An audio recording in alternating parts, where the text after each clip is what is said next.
Yeah, man. What the? Are you recording this? Yep. Yep.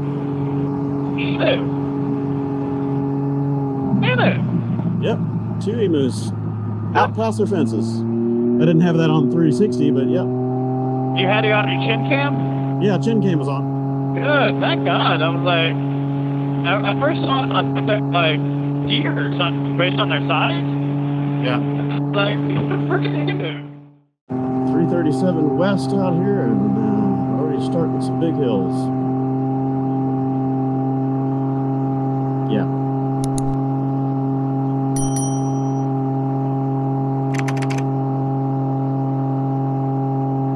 I could come up behind you and give you a buddy push. Yeah.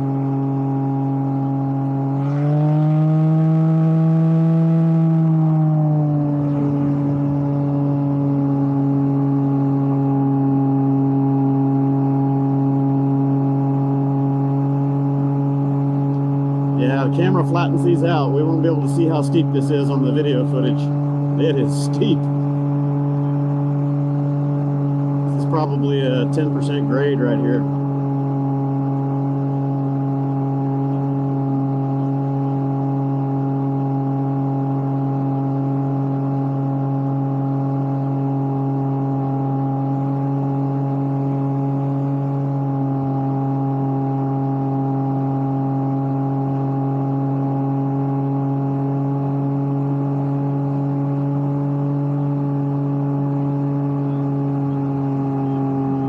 Yeah, 13 killed in 2006. Wonder how many since then.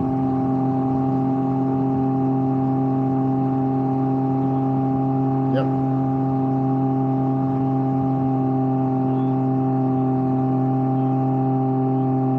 Well, I don't think it said since 2006. I think it said in 2006. I don't know. These are some curvy, twisty roads. If you're not paying attention, you will low side and mess yourself up. Of course, on the Ryker, you're not going to low side it. You're just going to slide off the road. It's going to understeer and push right into that retaining. Oh, yeah, that's a long drop. You don't want to go over that. That'll hurt. It's a bad day.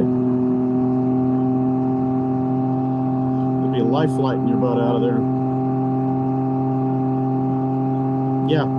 Well, they just look for the buzzard circling the carcass.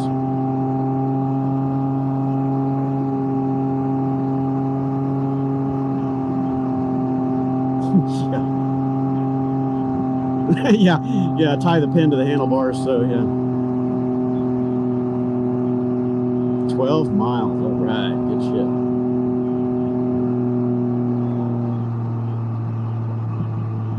Yep, it's all right.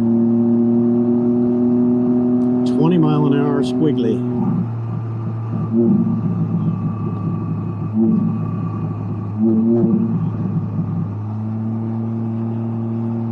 Yeah, at night, I'll bet this is treacherous. So that's why they got the lit signs. Yeah. I'm downshifting.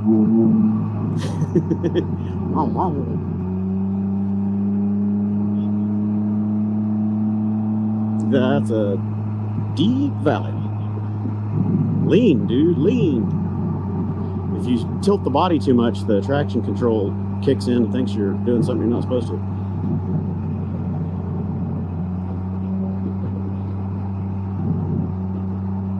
That's a good drop. Yeah, and you always want to watch getting close to the yellow on these tight curves, because you'll have a-holes in that truck like that right there flying around at the line or just over. These tight corners, I always stay out to the outside.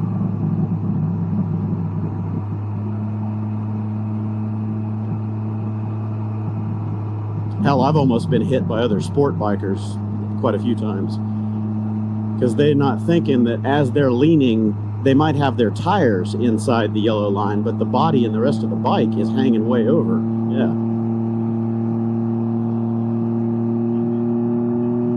Yeah, I do too.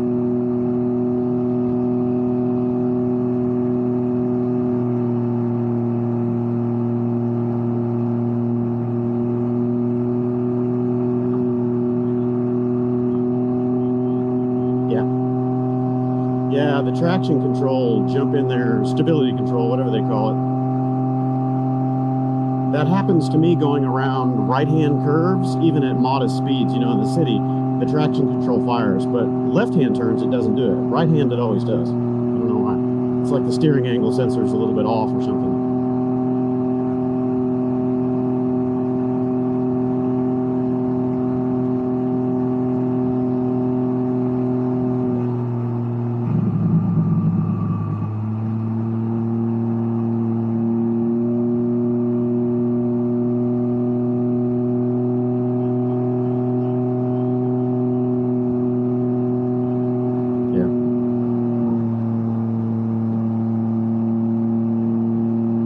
Yeah, but unless there's rumple strips or something on it, it's on the honor system, you know.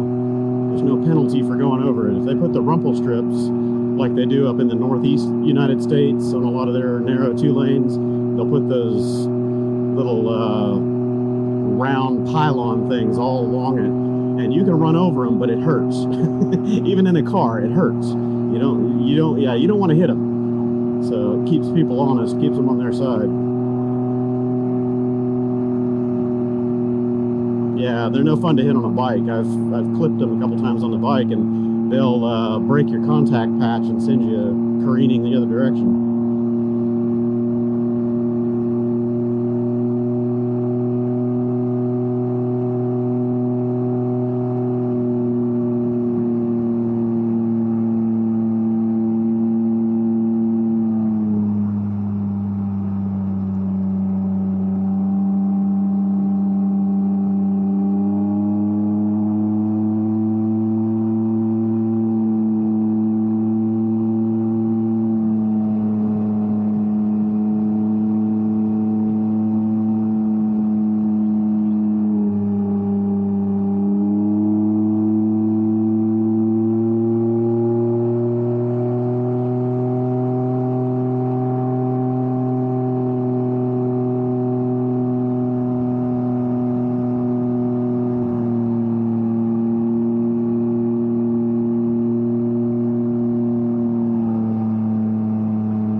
Many years ago, I was on my FJ 1200 up in upstate New York, curving around some nice twisty highways they had up there, and I was hanging through corners like this, and I was getting a little too close to the right side, and I came around one of these corners, and there was a tree branch hanging out. Oh, that shit hurt. Whack right across the helmet, cracked my visor.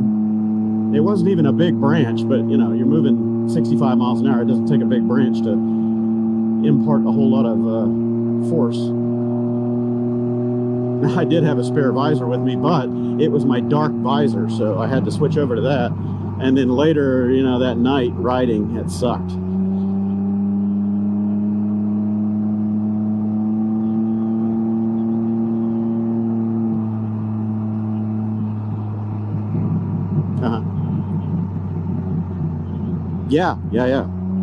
Yeah, dark visors or dark windscreens at night is no good, man. I had dark screens on a couple of my sport bikes and sport touring bikes, and you can see around them. You know, you never want to look through a windscreen if you can avoid it, but it also darkens the road surface in front of you because you're looking down through that, and you'll miss little stuff, you know, like turtles and you know, dead animal carcasses sometimes, and don't want to hit them if you can avoid them, especially in a corner. It doesn't do well for, you know, maintaining traction.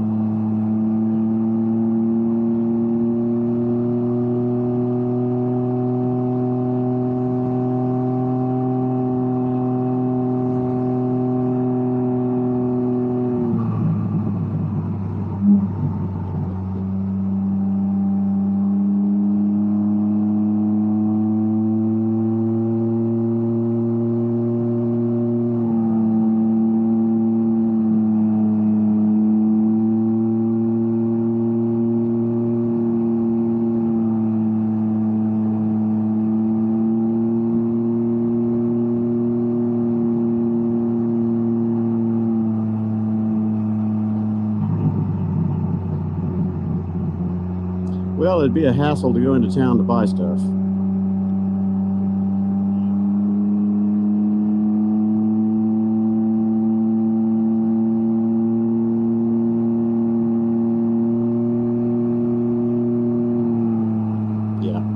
Yeah, you buy in bulk and just stock it, you know.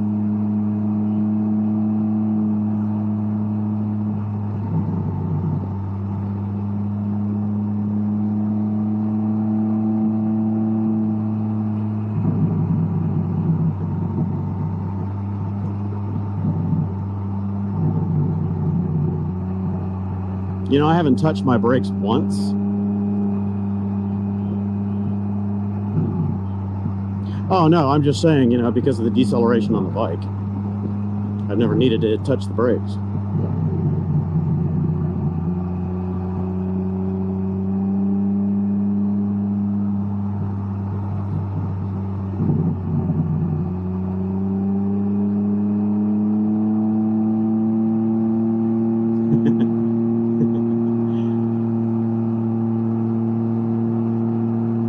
Now, if I were riding in front, yeah, I'm sure I'd be on my brakes because I'd be clipping at pretty fast pace through this, but it's better that you're up front so I don't leave you behind.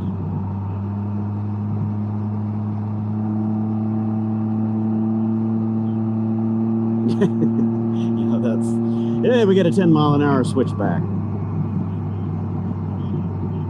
No, you just ride your ride, man. Don't worry about me. I'm not going to run up your ass, so.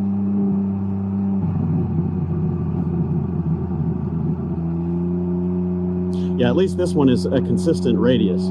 It's the decreasing radius ones, especially a downhill decreasing radius. Those are dangerous, man. Yeah, nice. Oh, yeah, that's a ranch, dude. Holy monkey. I wonder if that's like a country club or if that's a private residence.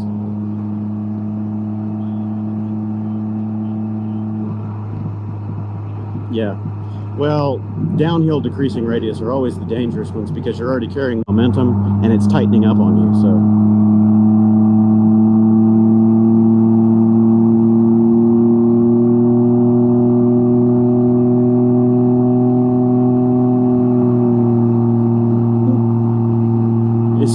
So it's not a wet river, it's a dry river.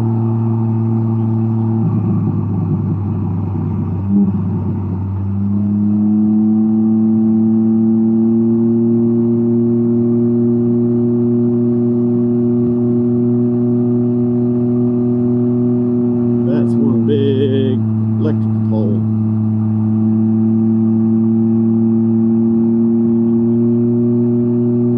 That's right. Well, and if they used the wooden ones, they would arc and bend over time and the storms and wind and tear them up.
See, this kind of stuff right here, these speeds are great fun on the scooters. And that's what we were doing out there in Arkansas, because you're not going super fast. You're only going 50, maybe 60 miles an hour tops. And most of these roads, you don't want to go that fast anyway. One, you want to soak in the scenery. Two, you don't know where the next sharp corner curve is going to be. So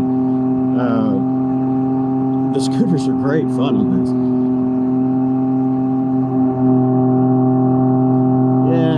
Tastes might change as you get older. I used to do the same thing. It was more about getting from point A to point B because I had really long distances to cover. But now,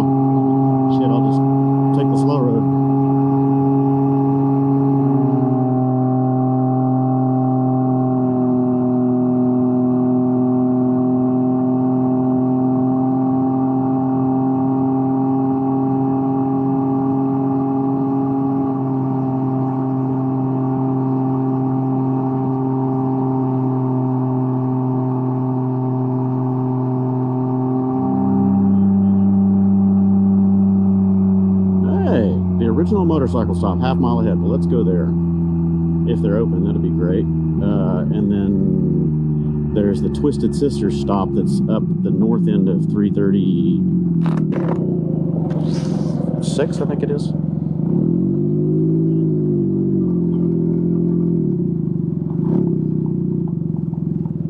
Well, you're ahead of me now, and I'm stuck behind traffic, so. Yeah, I did too. I'm still spinning. What the f is on that pavement back there? It's very slickery. I started to pull out, there was a car coming at me, and I couldn't get moving. No, I was full spin, just barely on the throttle. Must be diesel or something on the ground. No, ain't good.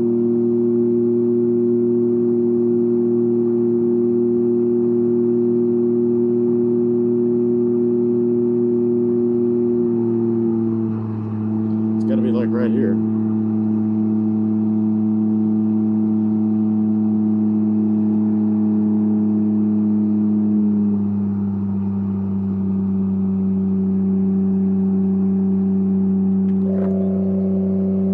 Yep. We need to take a picture of this.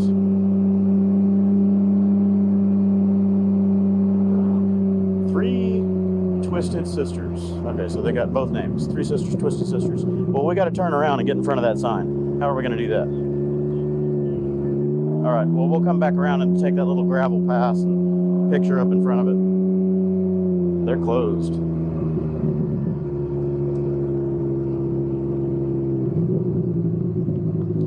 Bent rim grill. Nice.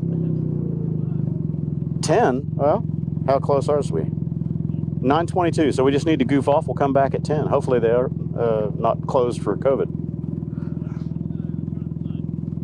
This sign or that sign? Let's go to that sign. You can go out that side of the lot there.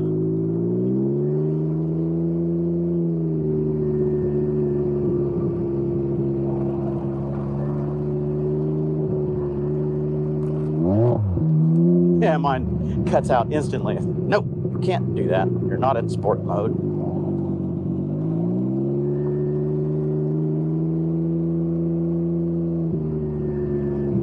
It's funny with this loud exhaust now, you can hear the ignition shunt because it pops. With the factory exhaust, you couldn't hear that. I think we're going to need to roll back to get past the weedage here.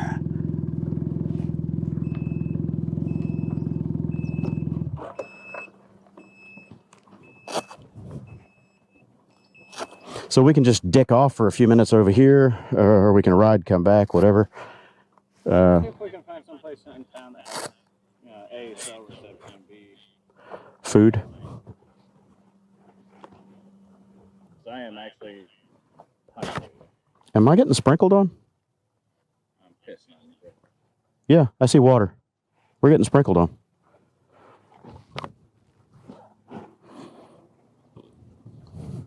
No cell coverage.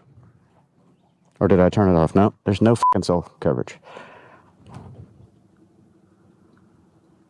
It may take a second to catch. Hang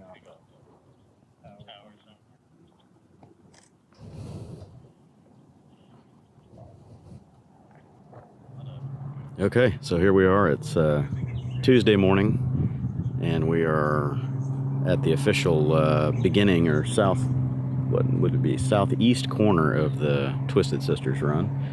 And there's a little cafe spot right over here that's supposed to open at 10 a.m.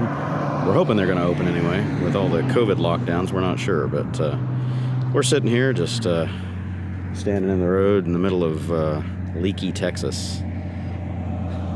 This little corner here on 330, whatever this, 337 West. And yeah, middle of nowhere.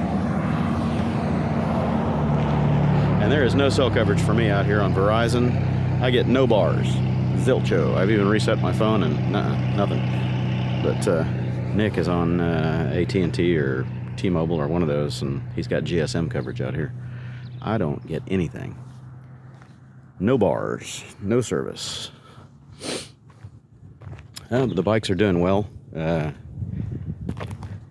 Haven't had any problems with mine after my exhaust baffle melted out. That sounded like crap too. It was real raspy. I was like, man, what is wrong with the exhaust on my bike?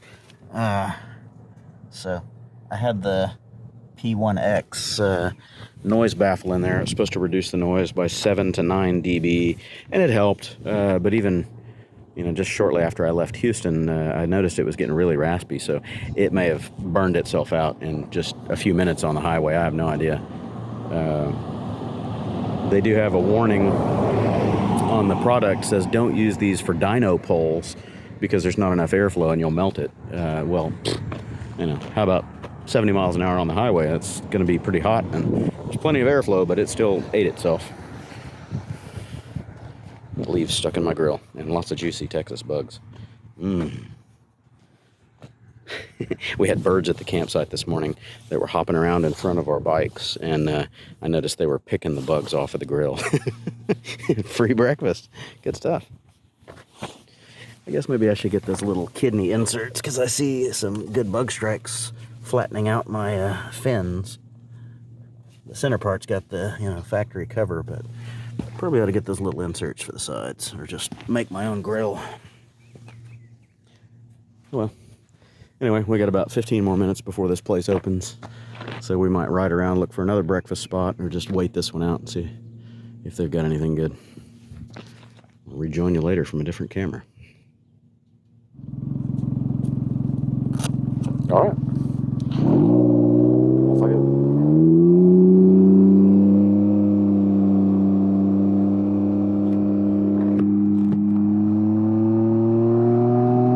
You there? Yep.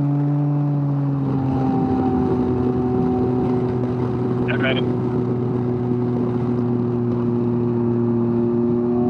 Mic check. Check, check. Talk radio. You're on the air.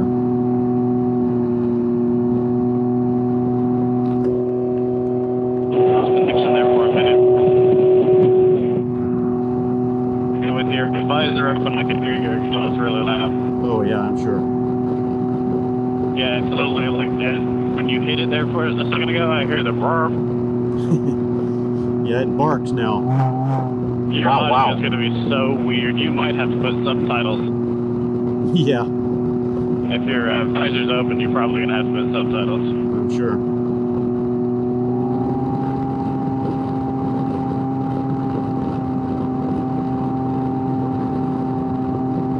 There was a sign we passed back there that said, for sale, 634 acres. Yeah. Can you imagine the price tag on that chunk of property? Woo.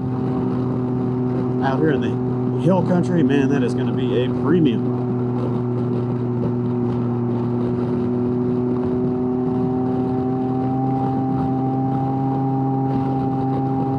Yeah, it's a premium for property you can't even have in you. Yeah. Yeah, you can't cultivate the mountain. No, you can't do anything up on the hills. No.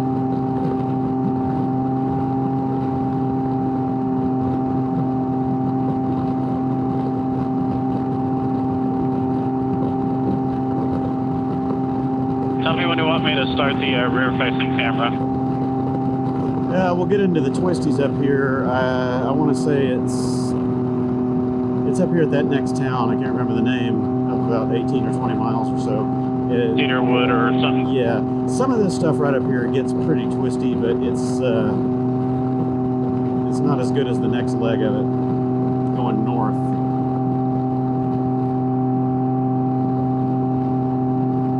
But it's been, you know, over 20 years since I've been out here, so.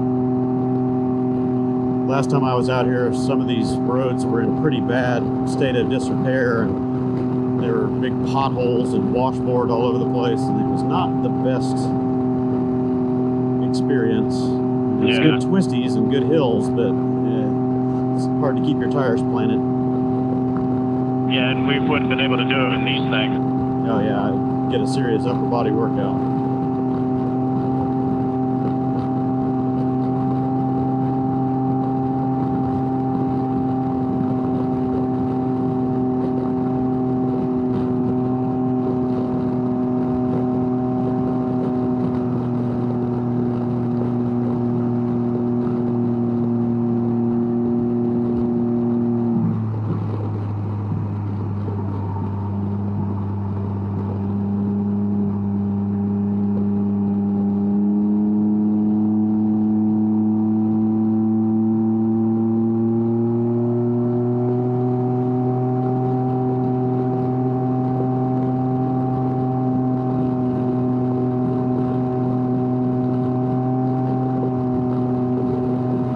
It's a progressive turn.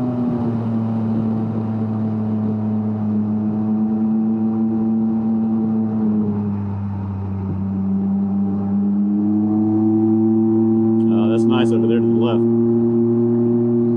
Do what? It's nice over to the left, valley. Yeah.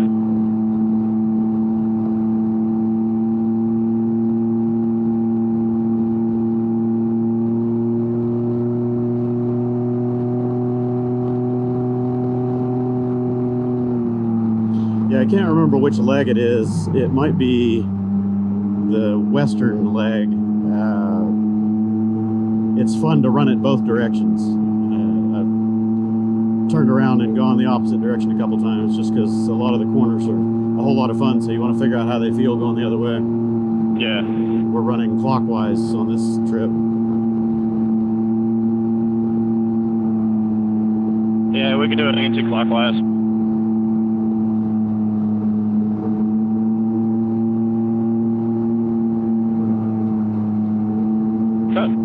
Yep.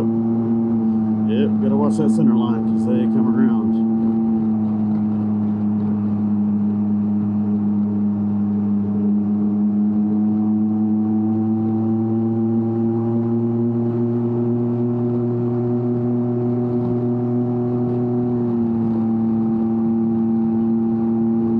It's kind of like, you know, with the floorboards you have compared to the pegs I have. It seems like I can push into the pegs a lot easier than playing it on a flat floorboard. Yeah.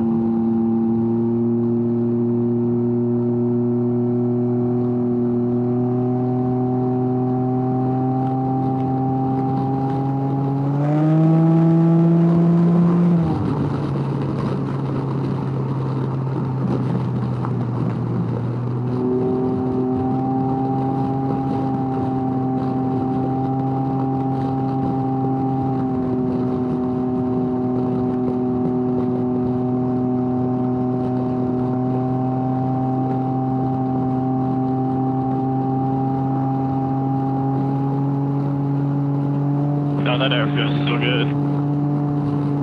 Yeah, this is ideal riding weather right here. Overcast, high 70s, the air is a little moist. Yeah, we got literally on today. Yeah, it's just perfect. Hopefully it won't cut loose and start raining on us. We've got our rain gear, so. Yeah, but it makes the road slick and you have to slow down, a little less fun. That's true, yeah, it makes it dangerous.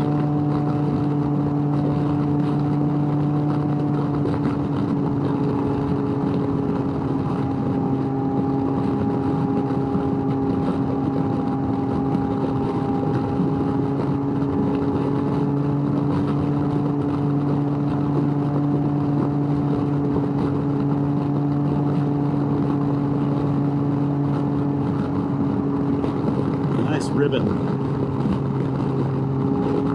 Feels like a comfortable roller coaster. Yeah.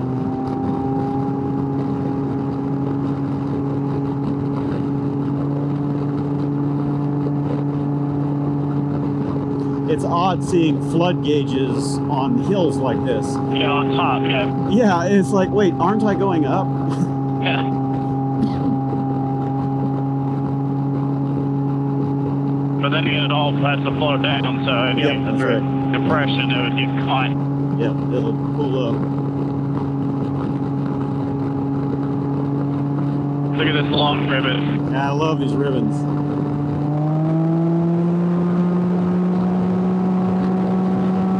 Damn, this thing pulled hard.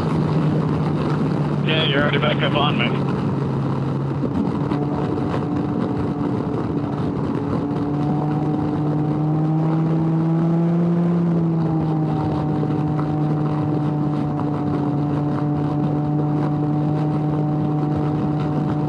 That slight weightlessness at the top. Yeah. But you get the positive G's. You know, we're probably like pulling like a beat of a negative G. Oh, yeah, yeah. Like nothing, but it still gives you that slight little... Get the tickles in the stomach, yeah.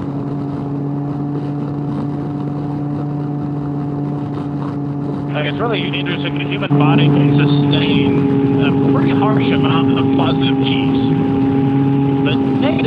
don't do well with. Our bodies don't take deceleration well. Yeah. And true negative G, depending on the direction you're facing, if you're upright negative G's, you end up redding out. Yeah, it's a different form of G-lock. You don't black out, you red out.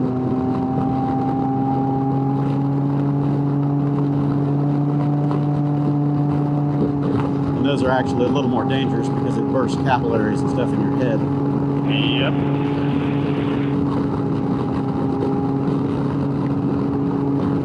So you're like...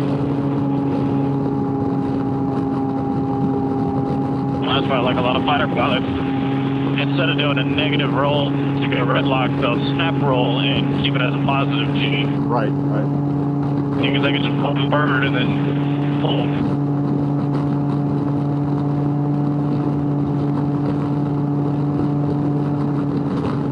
So it's been a dream trip is get to fly with the Emus.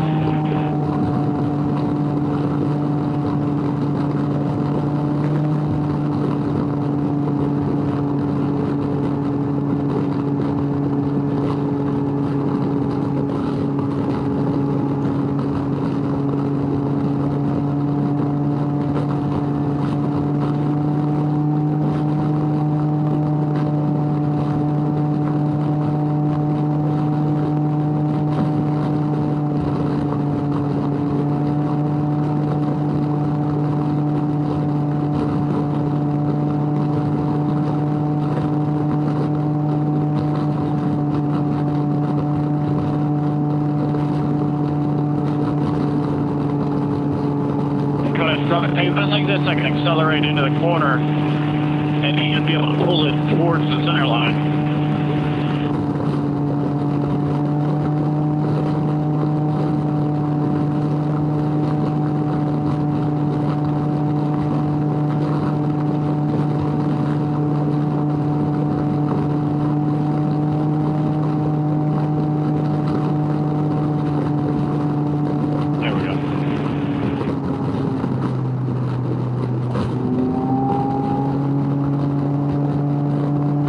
A little sprinkle come across my helmet, but it's more like condensation.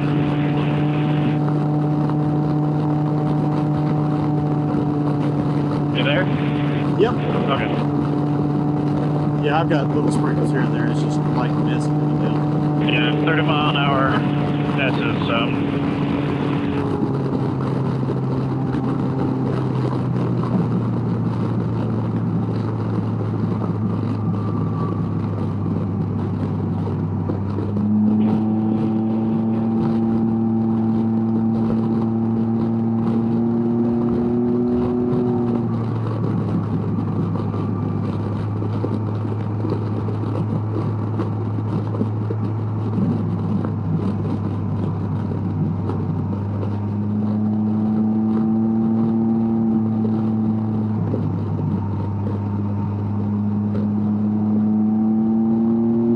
When you have a second, reach back and hit the record on that camera if you haven't already.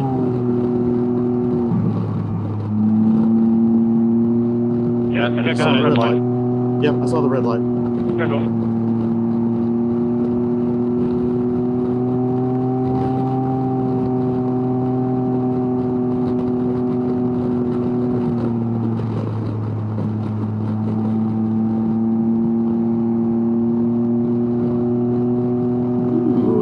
Stair step 15 mile an hour.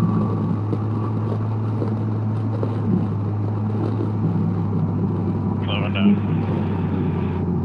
A lot. Damn. It's tight. Yeah,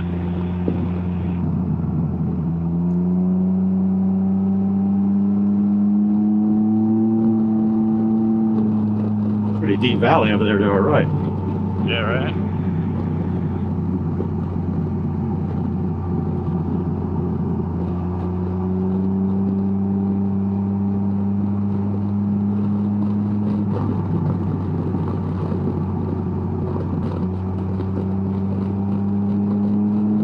You kind of lose perspective as your altitude when you're on top of the hill because you just don't know how high it is. Yeah. It'd be Well, really neat. Yeah, and it's been a gradual ascent until you start on one of these downs and you see the valley depth. Like, oh wow, yeah, I'm way up here. No dumping allowed. Who the fuck is out here dumping shit? Like, You'd be surprised. some asshole. Like, Yep. and to see like man-made structures, you got you know, deer blinds and stuff over on that edge of the valley. I'm like, Yeah. what? I can't, man. Oh, that's for the no dumping sign.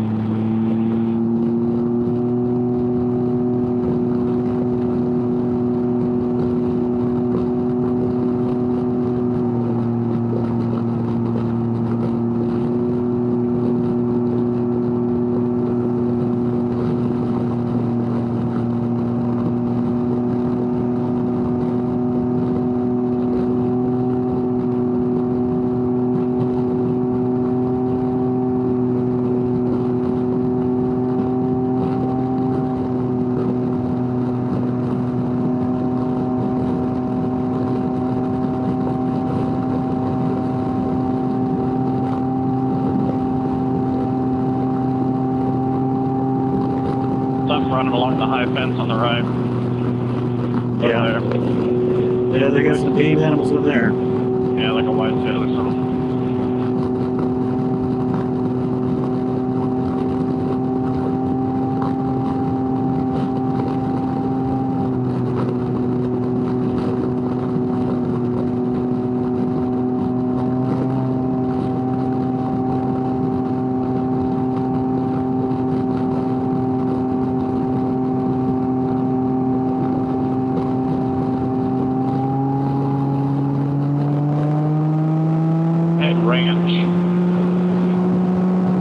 Oh, this thing pulls hard. 3D zoom up. Yeehaw!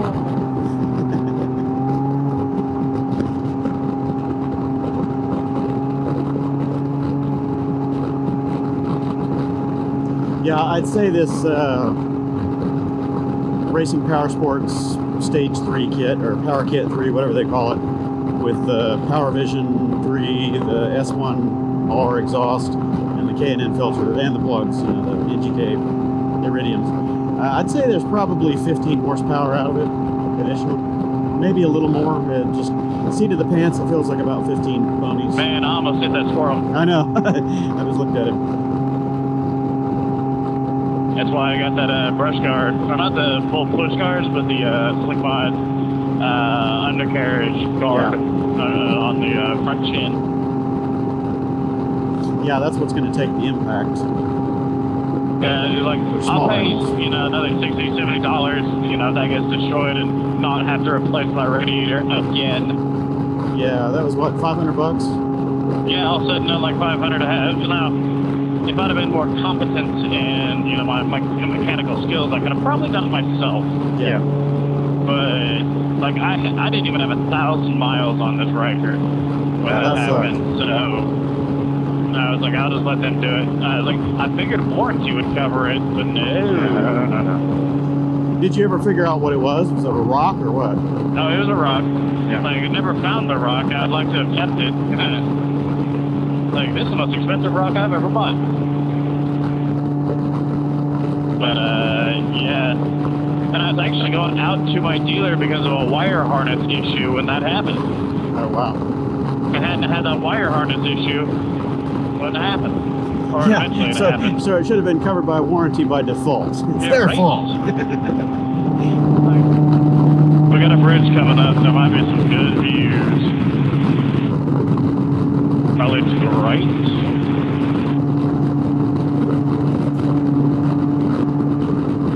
Yeah. Dried up creek bed. Nice.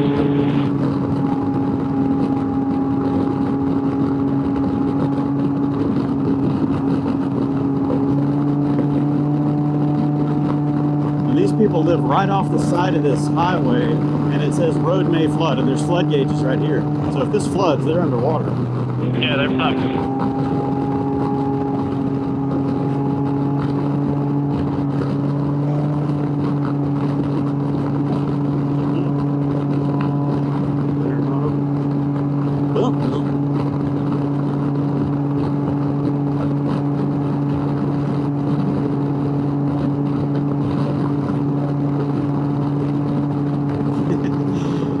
funny because when I'm going over some of these bumps, the exhaust being as loud as it is now, it goes wow, wow, wow, wow, wow.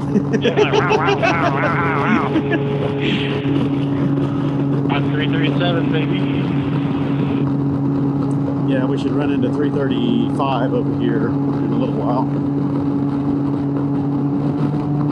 There's a biker stopped up here on the left. They're all stopped up here. Welcome to Texas Iron. Good, okay. Camp Wood. Is this where they... Yep. Okay. This is where she was saying we'll find a right turn. Two Twisted Sisters bar. Cool.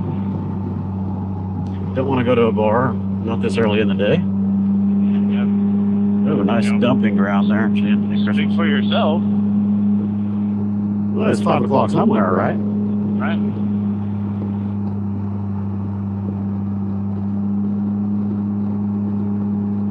So she said turn right onto a highway? We should run into 335. That's all I remember from the map. She said something 51 or whatever, but that's way up on the north side. Yeah, stops under here. Or was it Texas 55? Maybe it was 55, she said. Yeah. Let's try it. Turn right? Yep. Yeah. I say it's been 20 plus years since I've been through here. Well, it's actually been like 30 plus years since I've been through here. There you go, you got a Family Dollar. Yep, they're official. They're on the map. Then I think she said you'll do like 4 miles and then it links up with what, 336 or 335? 335, yeah. 336 is over on the east leg of this. Okay. We're on the west leg right now. I know you're turning. They're thinking about turning. They're looking for a loan, apparently. And they need it. They need it engraved.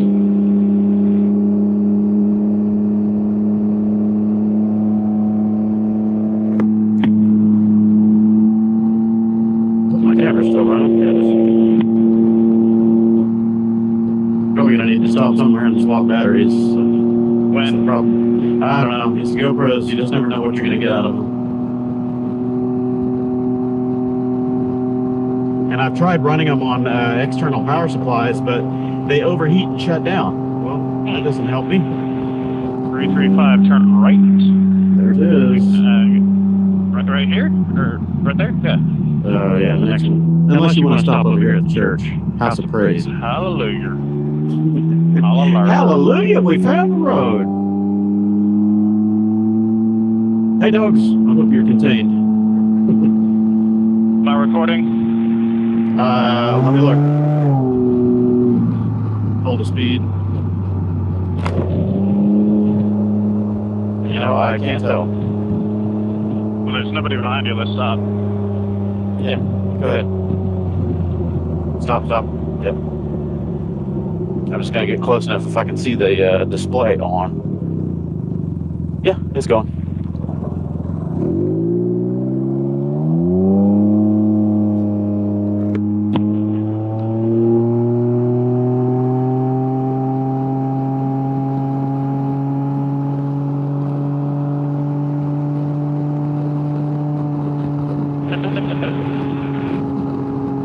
And faucet.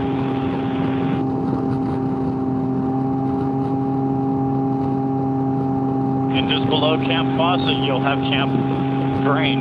Oh. Yeah, where's Camp Sink and Camp Tub?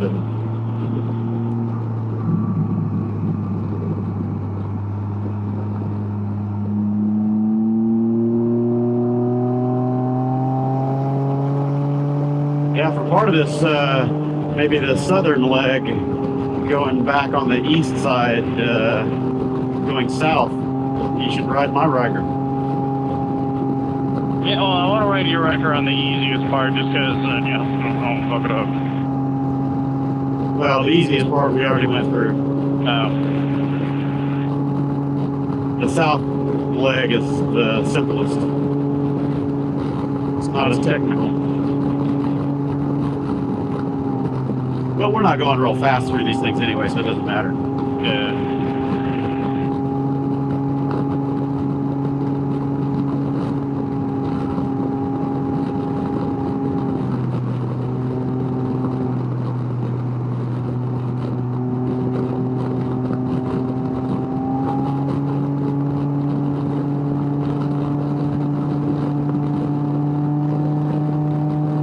These little white hairs on the side of the radar. I don't know.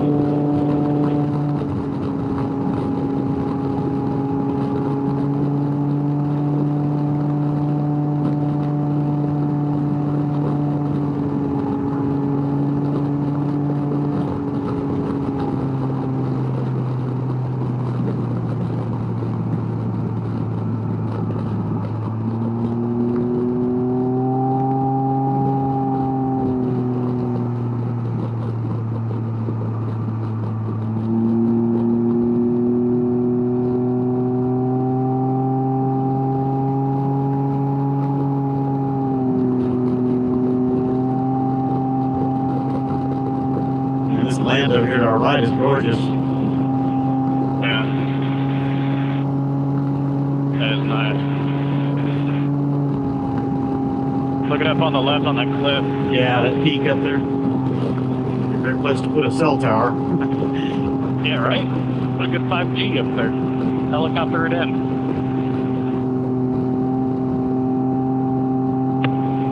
I haven't even checked my phone to see if I have coverage. I highly doubt it. Some kind of encampment up on the ridge up there. Yep. I think it's all part of this property we're about to go by.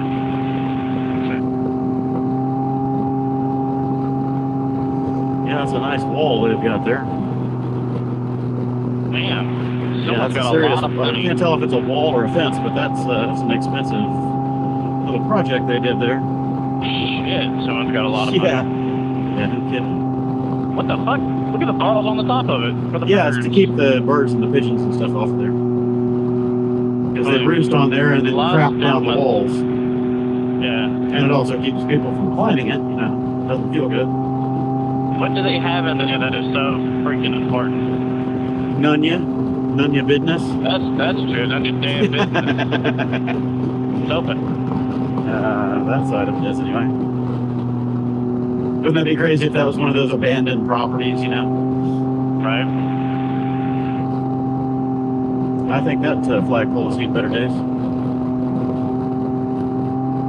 It's abandoned because it's haunted.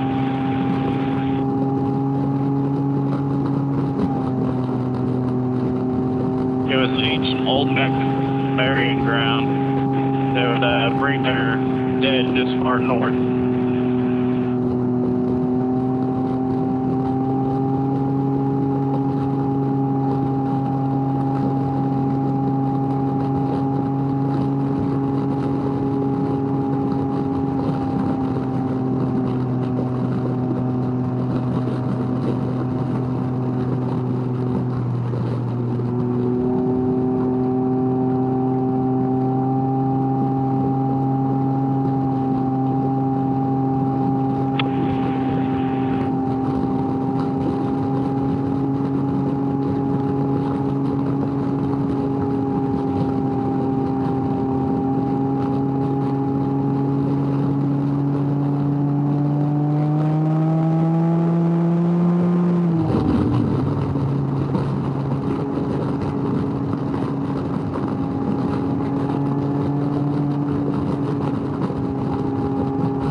Dead pig. Yep.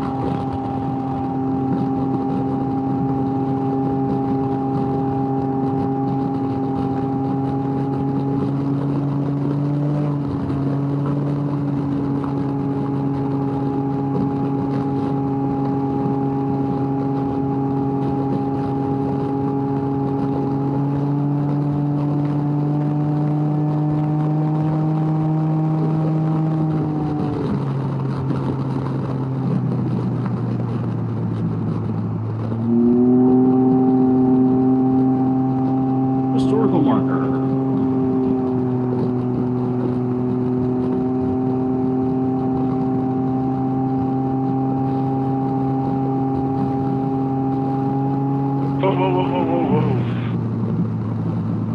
Road construction, nice warning. Here you go. Yield oncoming traffic. Now. Yeah, right. I think this whole thing washed out, obviously. I don't know, warning signs. Yeah, no warning sign at all. Just, oh, good luck. Yeah, that whole thing washed out, you can tell. Oh, wow, look at the ridge up on your left, kind of behind you now. Oh, wow. It's a big horseshoe. That was cool. Yeah, it's awesome That looking. horseshoe's cool. Look at it when 11 o'clock. 10 o'clock. Yeah. That's amazing. I just think all of this is underwater sometimes. All right. Flying Bull Ranch. I didn't know we were breeding flying bulls. That sounds like some shit we shouldn't do. It's Red Bull. Okay, so this one's Gives you like 30 wings. miles an hour, so I guess it does some weird, goofy shit. This is the world famous town of Vance, Texas. That's their entire population. There you go. Mostly dead, it looks like, unfortunately. And that cemetery goes back 500,000 years. Not kidding.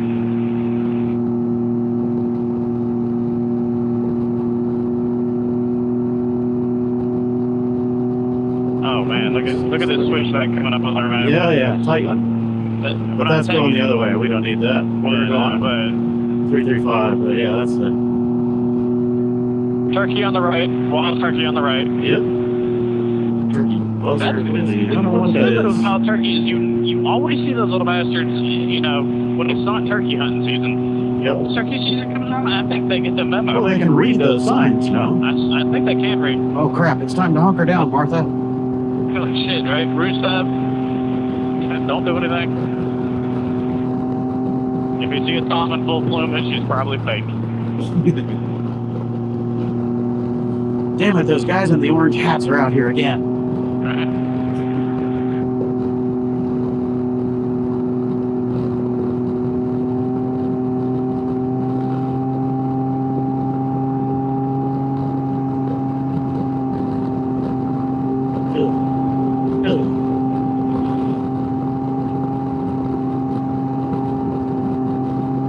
Caves up on the top of this ridge, just to the right. Yep.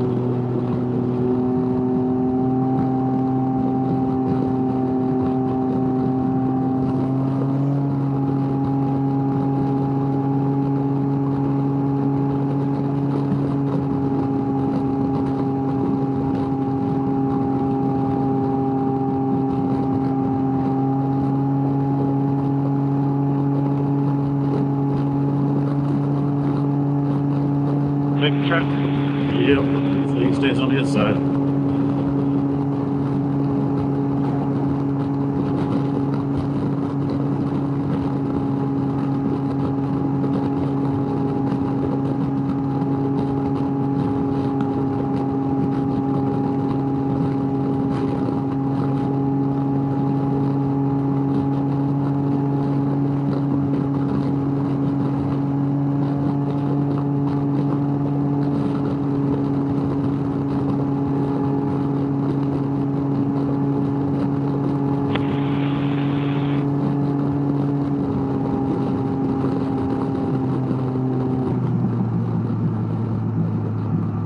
Gotta get blood flow back in my fingertips. I thought maybe you lost your hand.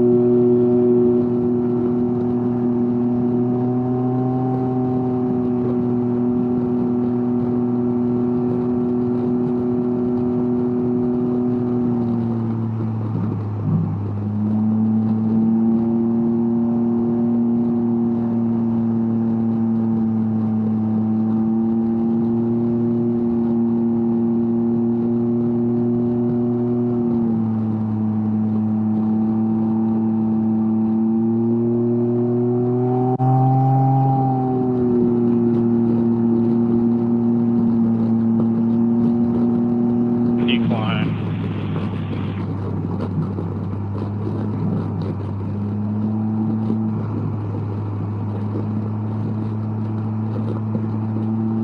Why was there no flood gauge there? That's a good question. Maybe it's up high enough, but I don't know. It's a pretty deep little decline. Actually, what the floodgates got washed away.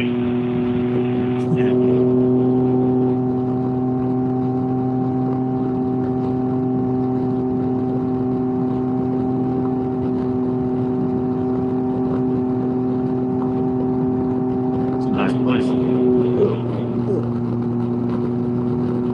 I can't wait for my new Elka shocks to come in. Oh. Yeah, those would be really nice. I don't know what I'm going to do with these. Might have to find somebody that needs them.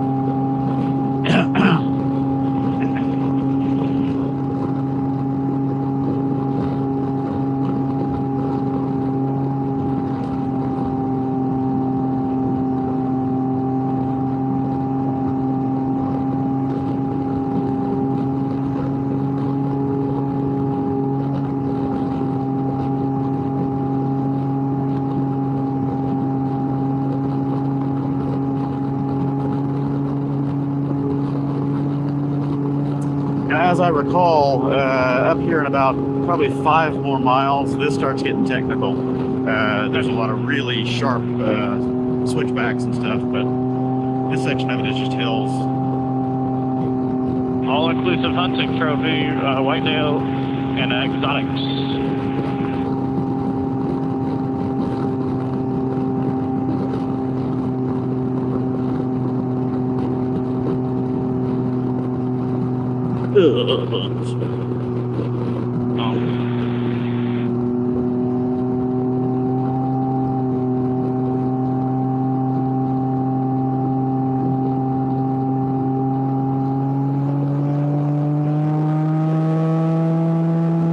God, that's good pull. Yeah. Look to the left, it's just beautiful. Yeah.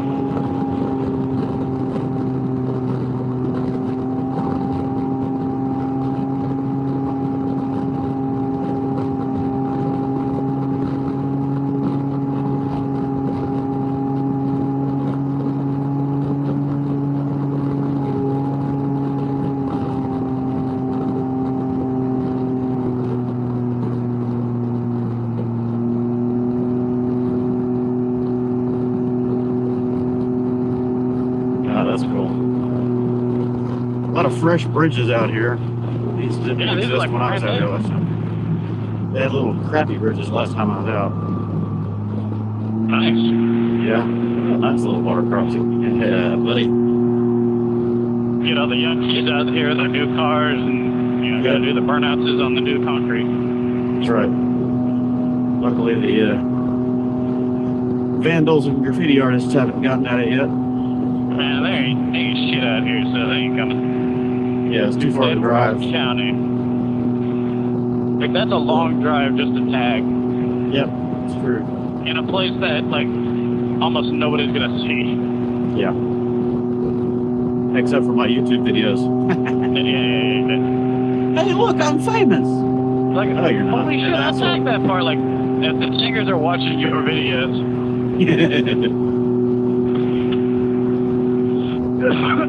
Sorry about that. Shit. That was Corona, COVID-19.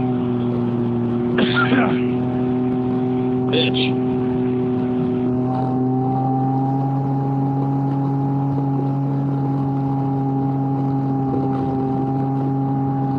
I'm getting insanely good gas mileage. 35.2 right now.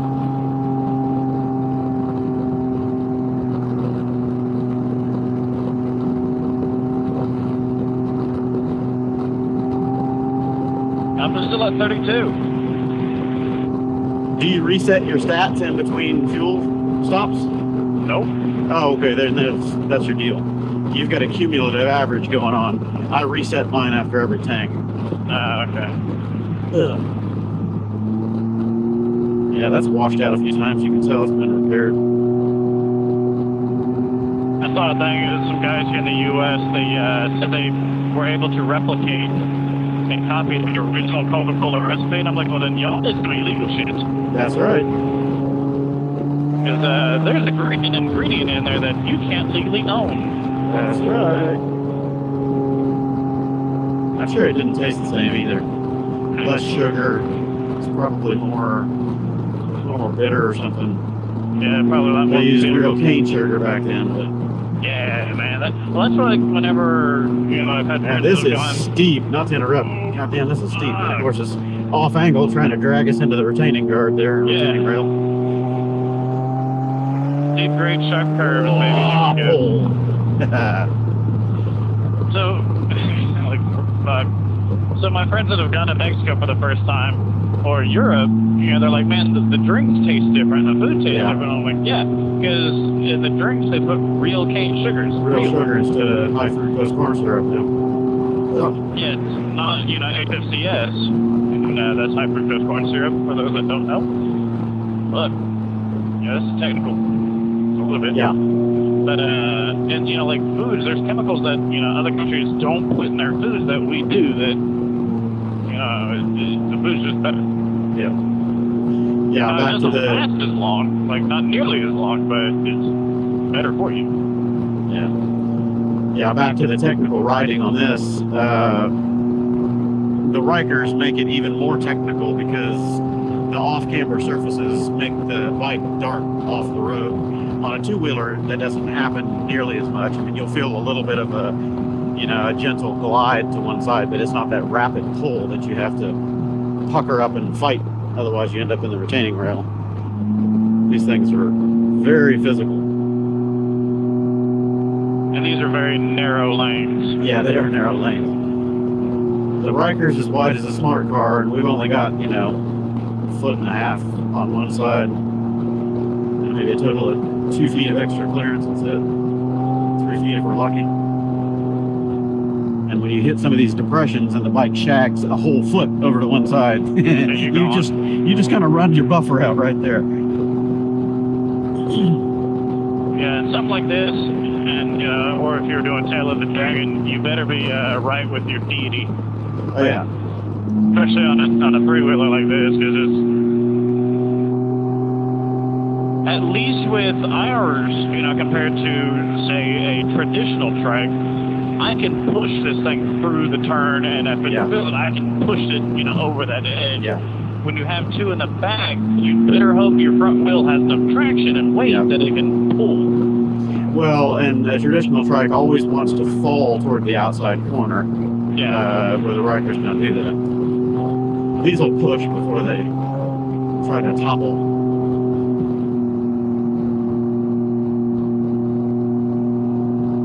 Look at the right. Wow. I'll tell you what, the 360 cam in here is going to be really cool. Yeah. Because they can just look. They don't have to turn their heads to look at something pretty, or you don't have to turn your head to keep the camera pointed in that direction.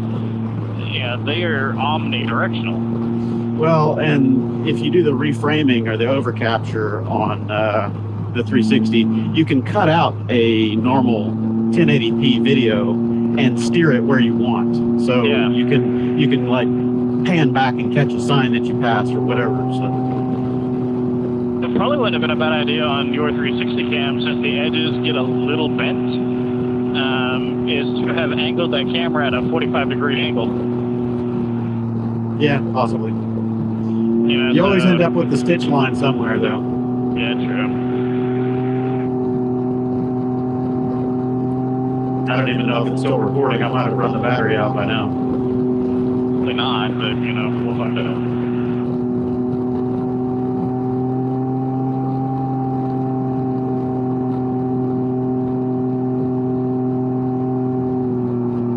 Need to get a little air in my visor.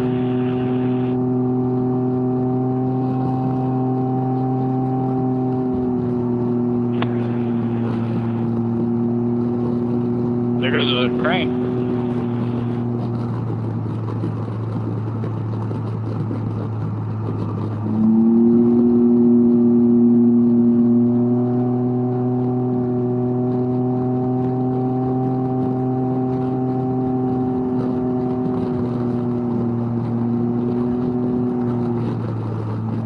That's rough. Look. A little bit of sand and water.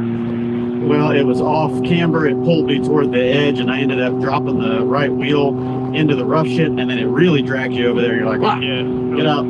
And then the bike hobby horses left, right, real fast. Yeah, you start fighting it real hard.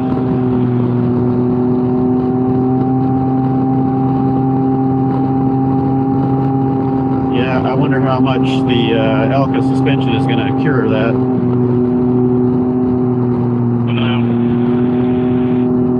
Once the wheels start jackhammering on this, you've got very little control over what the front end is doing. Yeah, when they're sitting there, they're bouncing up and down, there's not much you can do.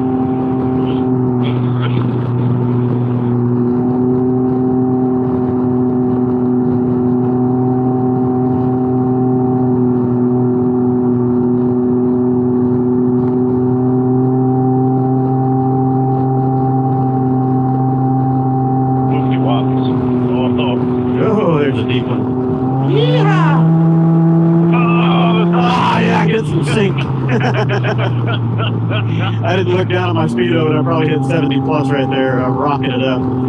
Yeah. I had to hit the brakes so I didn't. The bottom is just long. Yeah. I had to hit the brakes hard so I didn't run right up your tailpipe. Yeah, don't hit me. I'll be aggravated. Hit it! Oh, okay. Hit it, you pussy! Oh, I thought there was a weird edge. Yeah, from the front here, it looks like there's a really, really weird edge. Yeah, well, it's bumps to the pavement seams.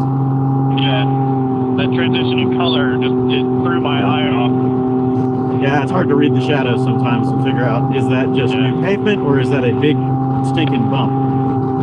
Well, like I watched a video, a guy was driving his car. Thank God it was a car, or like a four-wheel vehicle. And it's like, why? It's like reason why never to try to set shadows or something like that. Yeah. And he's driving along in a wooded area, and there's three shadows crossing the road, and he didn't see the washed out portion.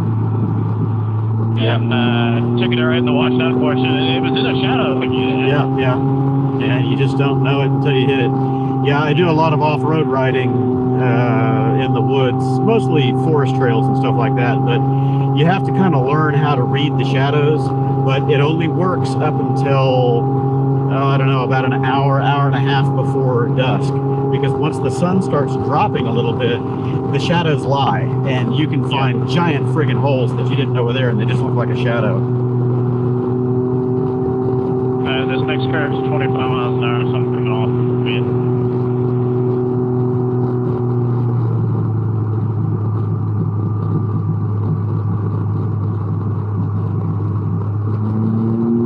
That felt good.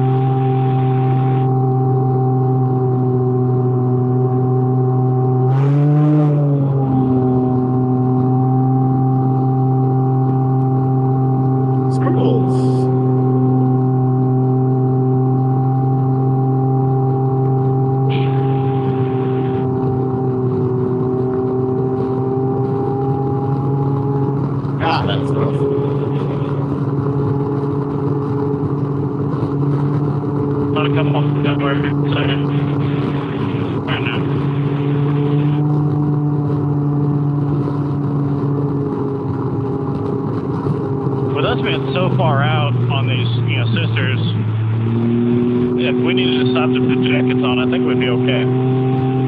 Yeah, it always makes it a little tricky if you're in the roadway because you don't know if another Yahoo is going to come flying along like we're doing. The best place to do it is at the bottom of a long downhill, that way they can see you. Yeah, they can see you there.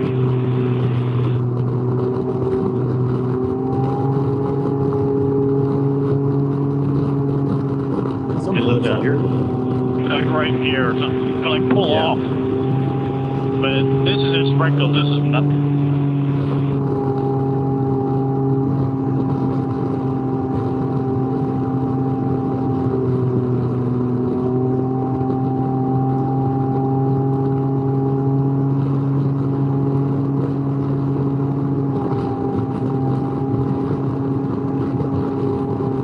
And they've got different squirrels than I've seen. These are like black squirrels out here.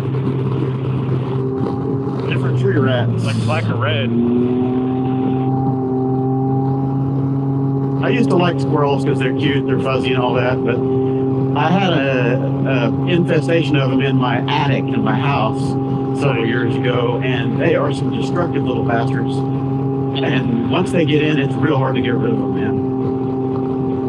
And the thing about rodents is they leave their urine trail everywhere, and other rodents smell it, and that's an invitation for other rodents because they go, oh, well, this must be a great place to live. So after we had the squirrels, we had big, field mice and stuff that moved in, and just one thing after another. It took us like almost a year to get rid of them. Damn. Yeah, they suck. They eat up the eaves of your house, nest in your attic, and chew up your wiring. Shoot in the tree, shoot in the tree. Yep. It's a dead raccoon. Look like. Shoot in the trail. The birds were the indicator. I was like, why is it in the tree? Yep. Like right there, that pool. Anyway, they've got these illuminated turn signs, that means somebody has gone off it before. Yep.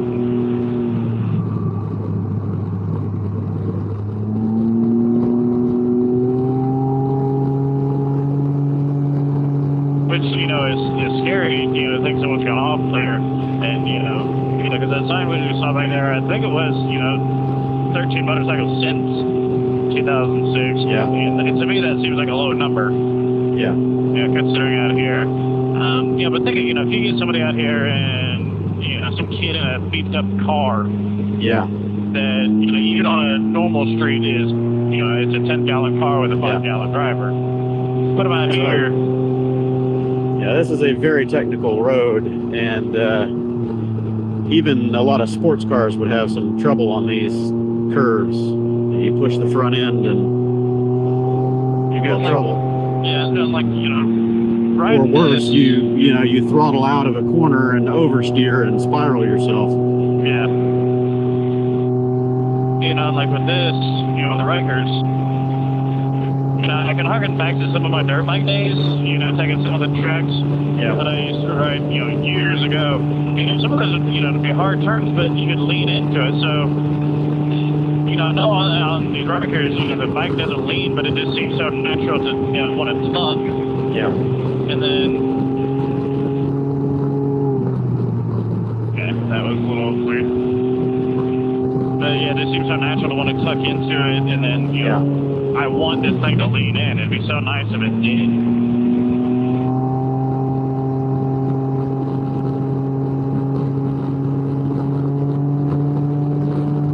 And then it's been forever and a day since I've ridden the sport bike, so I'm not going to say I'm an expert in any of it at all. By the time somebody says they're an expert, they get proven wrong. Yeah, that means they're getting too cocky in there. Just about to go good ledge. Not an expert. Rode dirt bikes for a while. Haven't ridden a sport bike in a long. Well, I've done a lot of track racing, pavement, dirt, you name it, and many, many years of aggressive sport bike riding on the streets, which is not a good idea. And I'm just not one of those 9/10 riders anymore. You get older and wiser and more brittle, and it takes longer to heal from going down. Yeah. When your body already hurts. Yeah, well, and I'm a father of 3, single income household, so if I F up, then everybody's screwed, so stakes are higher for me. That's why your wife has a $5 million life insurance policy on that I don't know about. That's right.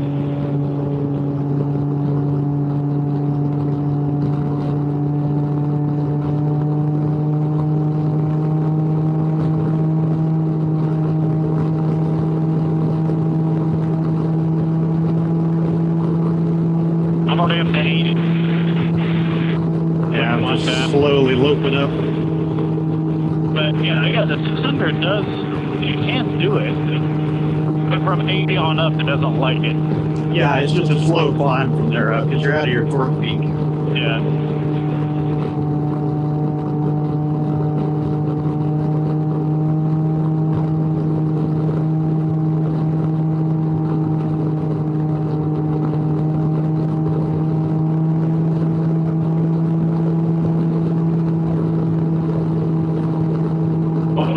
fork in the road, right or left? I'm pretty sure we go right.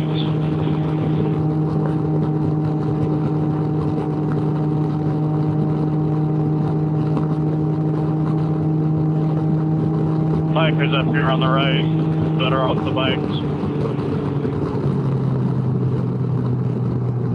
Going down. Do we want to consult the map? I'm pretty sure it's a right. We'll end up going across junction the same 40. people from earlier. Yep. We'll run into 41. Hold on, yeah, they need to stop. Something's up.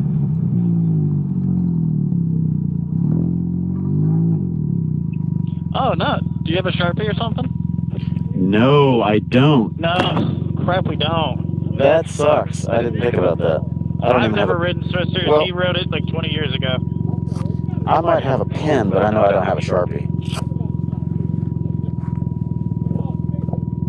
Yeah, take a pic, get off the bike and take a photo. Might as well.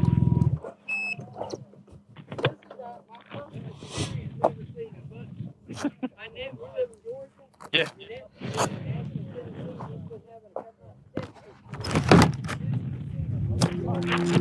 Sure, you're not.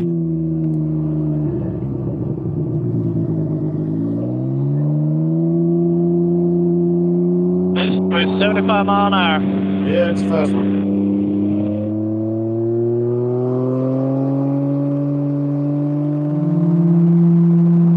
Yeah, this thing is really boomy at 75 to 80. Do what? I said this thing is real boomy at 75 to 80 miles an hour. It's like 60, above 6,500 RPM. This exhaust is just brutal. Damn nice. It still give you that good old juice.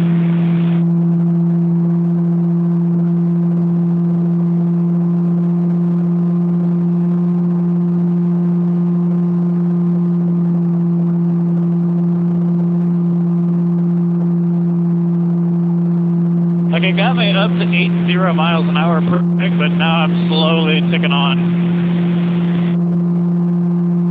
Yeah. Hold on, slow down. There's shit in the street. Shit. Yeah, man. What the? Are you recording this? Are you recording? Yep. Fucking emu. Goddamn emu. Yep. 2 emus. Out past the fences. I didn't have that on 360, but yep. You had it on your chin cam? Yeah, chin cam was on. Good, thank God. I was like, I first saw it on like deer or something based on their size. Yeah. Like, freaking emu.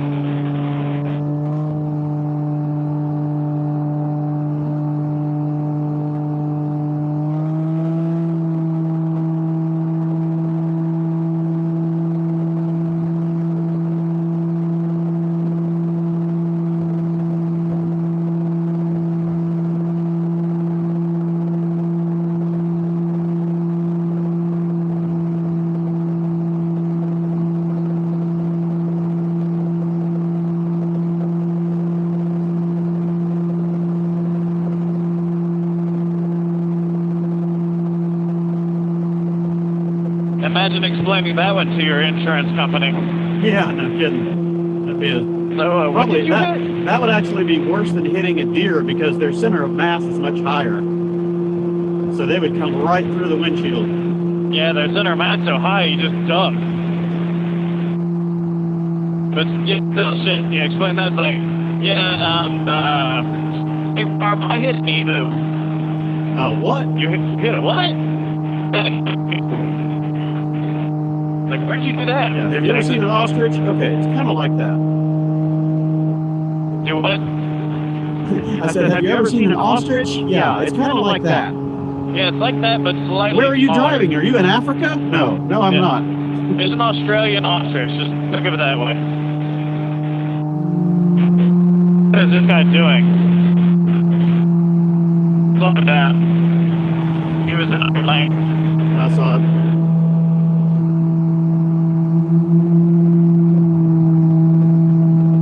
And right there, I was slowing down not because I wanted to. I was still at full throttle. The Yeah. thunder just doesn't have the ability to hold that.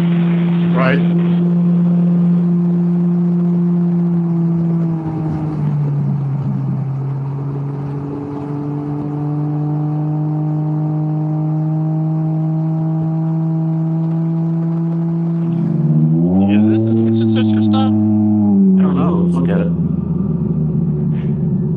East 41. I can pull up the map. I don't know if we've got Yeah, 'cause coverage. it's the Garvin store.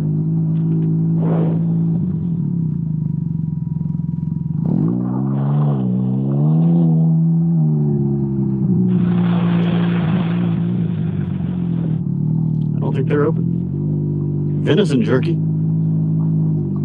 Yeah, it says open. There's a sign Well, on the window.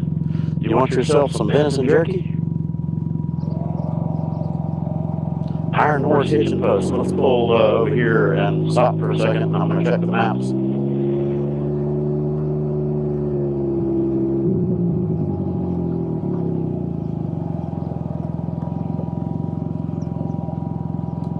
And it's starting to rain.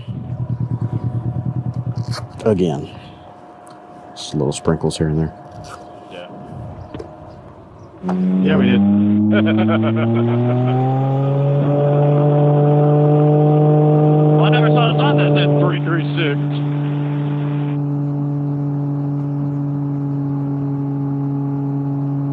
Well, it was kind of down at the bottom of one of those hills, so yeah, cooking balls. Missed the shit out of it.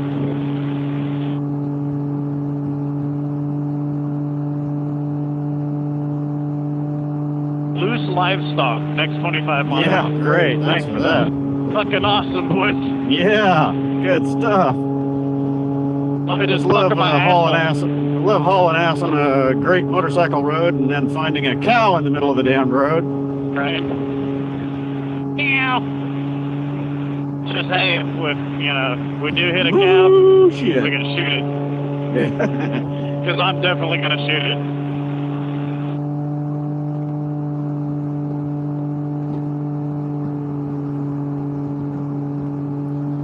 Yeah, and as my memory serves, this is about 3 miles of, gentle hills and nonsense, and then it gets into the real technical shit. Yeah, this is very flat right here.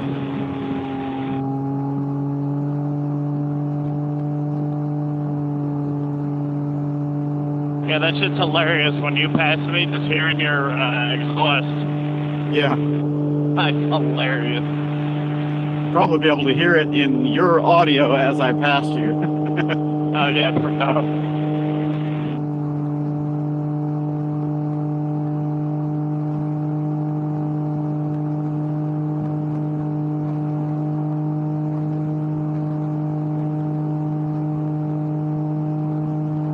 Let's see, on this trip we've seen emu, zebras.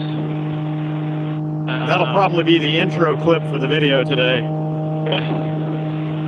That's a big good intro. We've seen kudu and Purdue.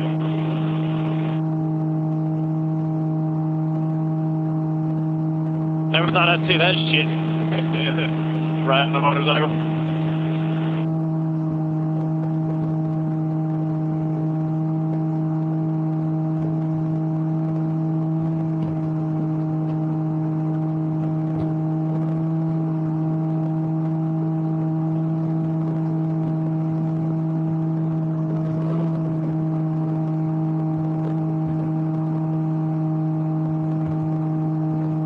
Yeah, on these roads I can really feel the Ryker getting pulled left and right. Oh, yeah. That mine's really shocking you. Dude, this would be so fucking annoying.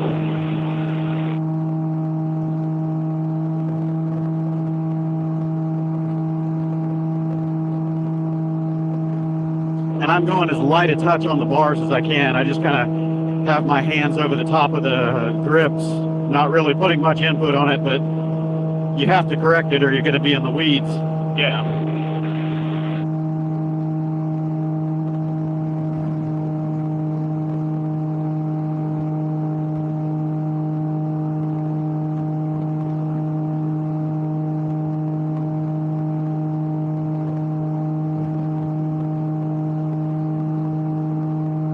Cattle guard. Slow down. Stay here.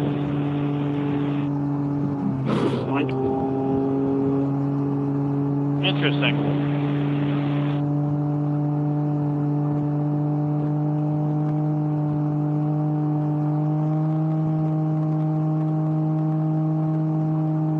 Yeah, just be ready to hit your brakes if there's anything in the road.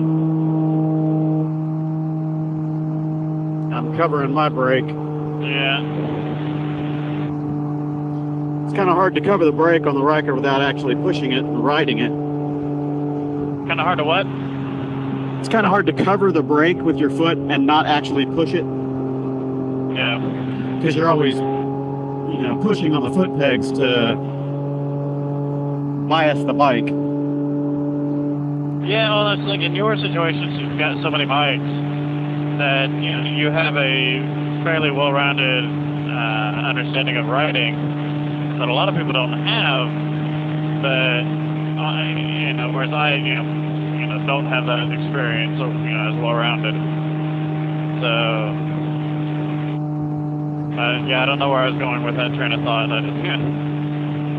Just covering the brake. Yeah. Yeah, that became a statement and not a point.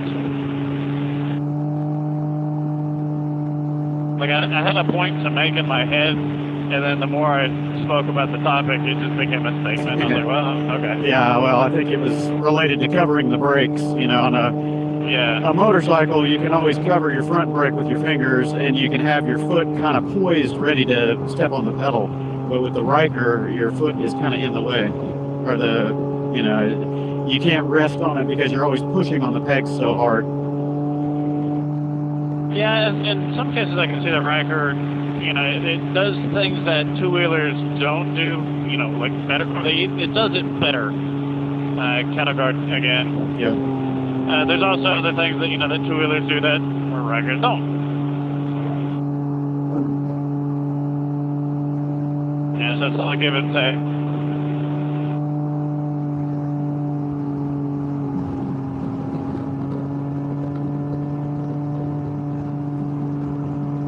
And whenever you get a chance on a straightaway, go ahead and start recording on that rear camera again. Because this is where it starts getting technical.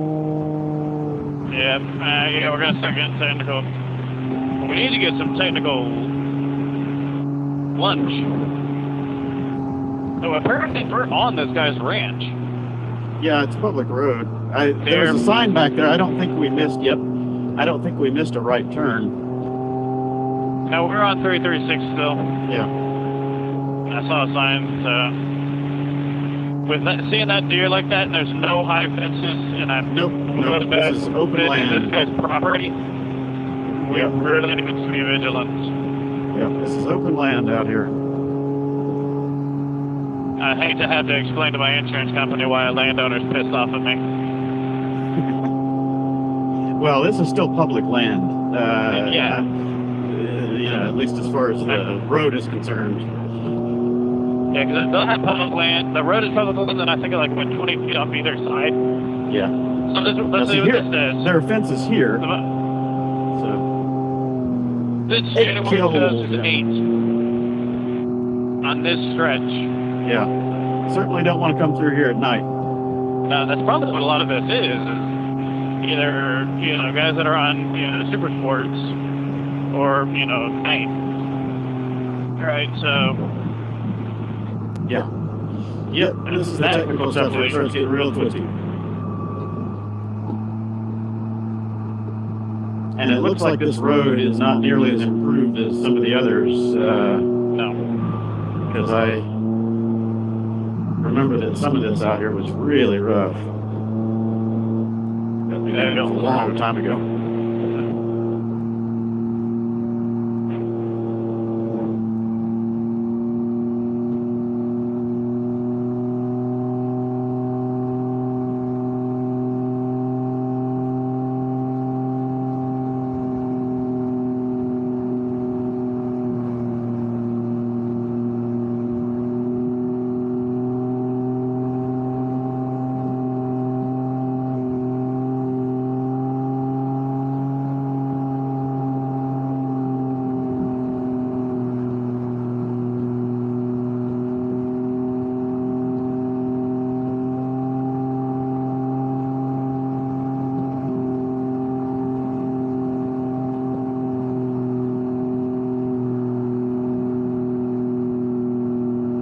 25-degree hard left, I guess.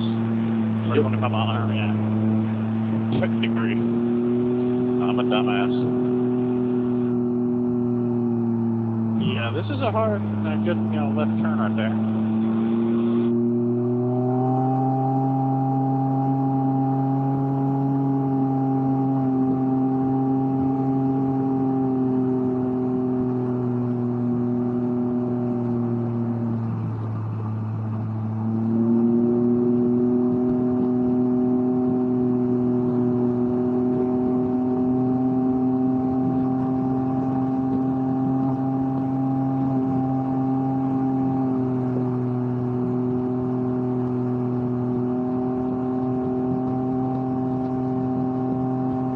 Mile an hour, damn.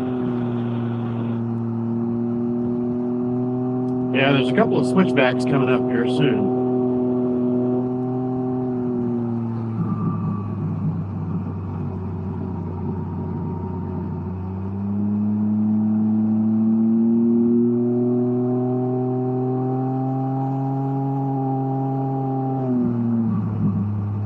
Biker. Another bike. That guy's cool as fuck.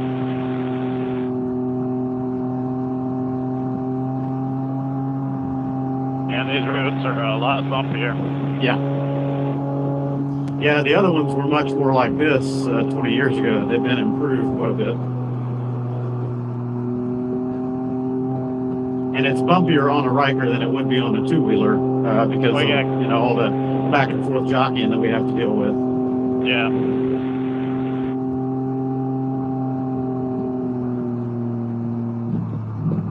Oh no, this is nice. Yep. Cattle grower. Another cattle grate. It just feels so weird. Nice horseshoe right here. Yeah, this is a gentle one though. There's a couple of tight switchbacks coming up if I remember right. The GPS on your GoPro on the video is going to be going. Yeah. It'll be like, hopefully the battery lasts for the whole ride here. Yeah. Well, if anything, we'll have, because this battery on the rear-facing GoPro is pretty good, so we'll have a lot of view. And we've got independent audio, so that's good. Yeah.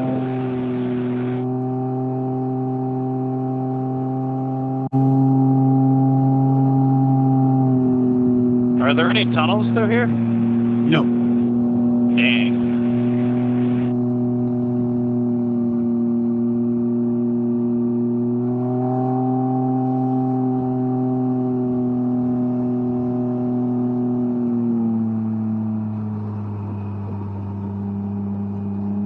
You don't want to misnavigate that turn and end up in those rocks. Those rocks are not going to give. Rocks are not soft, I found out.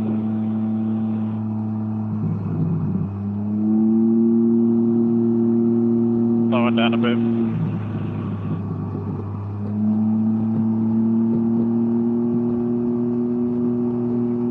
Cattle grade. No, thought it was.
Degree, 50 watt, or 30 mile an hour, sorry.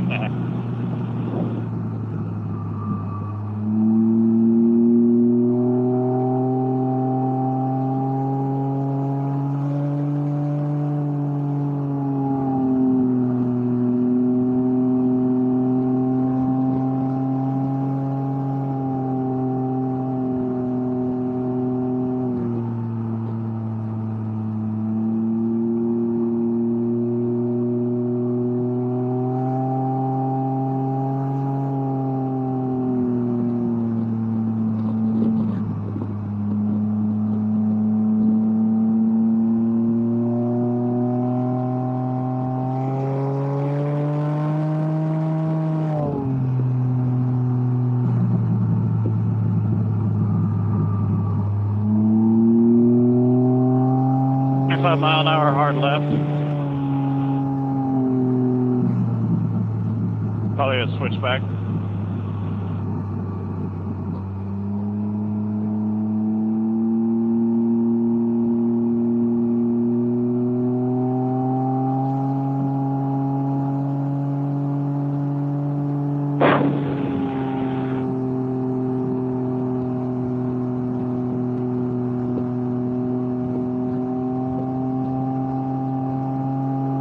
Category coming.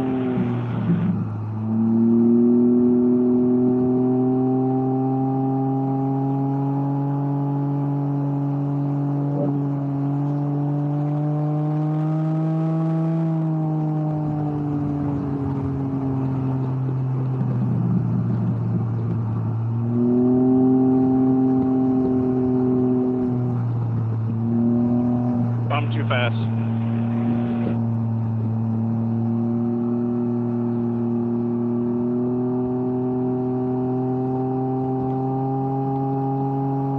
That one caught me by surprise.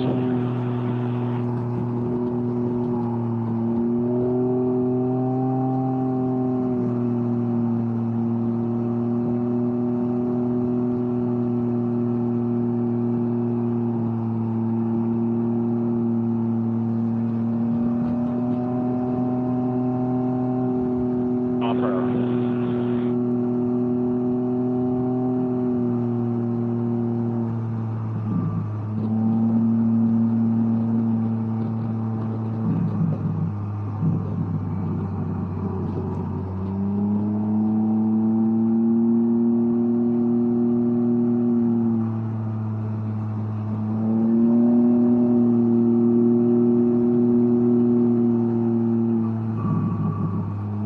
Mile an hour coming. Yeah, this is one of the switchbacks, I think. I know there's some really tight ones through here. I just can't remember where they are. Yeah. Yeah, I know. Yeah, baby. Man, I'm telling you, that on, you know, like an ADV or something like that would actually be really nice. Yeah, the turn. When you can lean into. Yeah. This rear-facing cam's going to look interesting, you know, as you pull away and then come back to it in some of these turns. It's going to look cool. Yeah, because I zoom way in on you. I'm trying to maintain a safe distance, but I am zooming in on you to get the camera involved because the wide-angle lens on the GoPro makes it look like I'm really far away. So I've got to get close for it to look normal, you know. I will tell you guys, if, you know, if Aaron keeps his audio, we got 25 mile an hour snakes coming. He is a lot closer than, you know, he appears. The wide angle lens does push him away. Oh, yeah. I'm only following at about a quarter-second distance right here. But I will say this, I trust him. If I didn't, I'd tell him to push off. But back off! Back off, you son of a bitch! Like, if you're gonna ride that close, pull my hair and call me a dirty name. But I trust his riding abilities, and that's why I'm in front. Because I know my riding ability is not to the same level. Like, back there was, you know, everything was going great. There was one curve that I felt myself pushing towards, you know, the outside a little farther than I wanted to. So I had to apply brake and, you know, steer into it a little harder.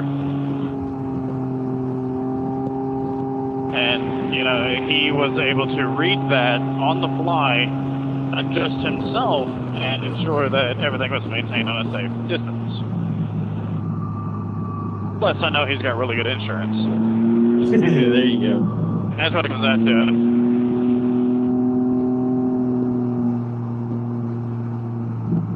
Yeah, we're going to tight left here, so I'm slowing down. Yep. A lot. I'm going to go even slower.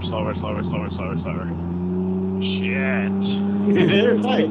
I told you this was the technical section of the ride. So we're already heading back towards Vanderpool, right? Yeah, back toward Leakey. Yeah. I still haven't seen the Twisted Sisters stop. Yeah, I don't know what that was on the map. 20-some years ago, when last time I rode this, Actually, 335, the west side of this, was pretty technical too because the road was so crappy. But they've improved it now, and it's much simpler.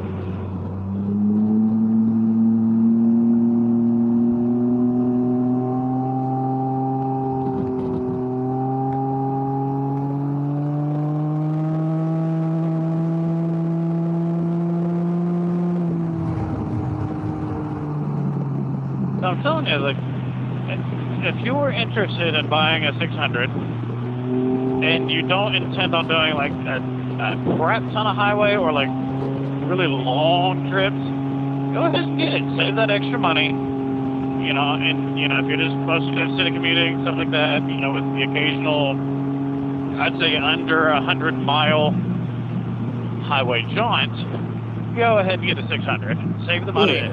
Put it into accessories. Put it into, new gear. Get yourself a summer jacket, a winter jacket, some gloves, a good helmet, a comm unit. Save that money on the bike and put it in towards that. If you do plan on riding a lot of, highway miles, where that extra power on the top end would help you and be better suited for you, or you plan on doing stuff like this routinely, go ahead and bump up to like a rally.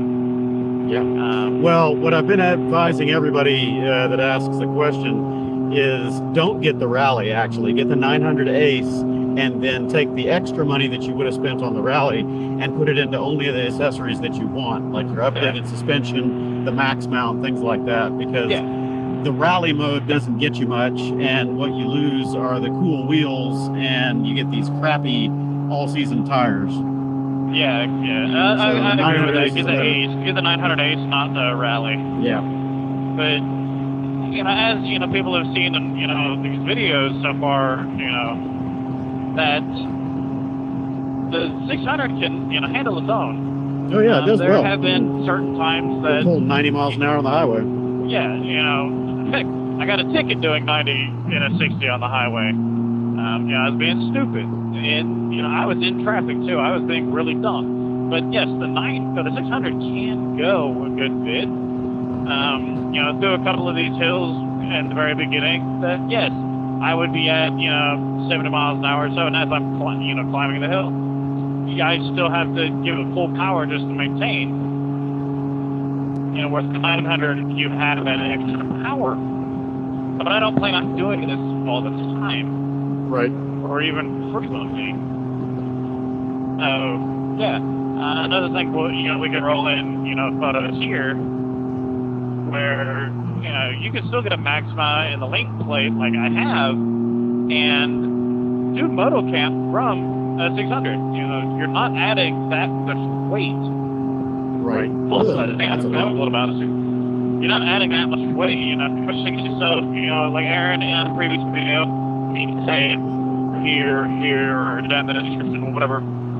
And he's done, motocamps, on Ryker and other ones where he's shown, a lot of the equipment he uses, a bit of jet blue, AeroPress, extra coffee, little pocket crop grinders. And if you want to save this space like a coffee grinder, grind your own coffee out, and then, put it in a baggie. Boom.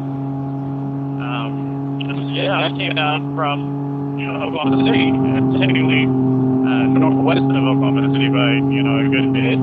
But whenever, I came down, drove down from Oklahoma City through Dallas, Austin, San Antonio, then where we met up and kicked over. The 900 can do those long pulls. It wasn't terrible, and I had that full pack of stuff on the back, and I'll be going back home, shortly, that same route. So the 900 is capable of doing things. It's just, I think a lot of people don't give it the credit because it doesn't have the same top end pull that the 900 does or, a Rally. Hey man, you put the cattle guard sign on the wrong damn side of the road. I noticed that. Idiots. You gotta be able to read it at a distance. Yeah, right. These dipshit Texans. Dumbasses. Here's a cattle guard. But I will say this, I do love Texas. I was just, making a joke, on my heck.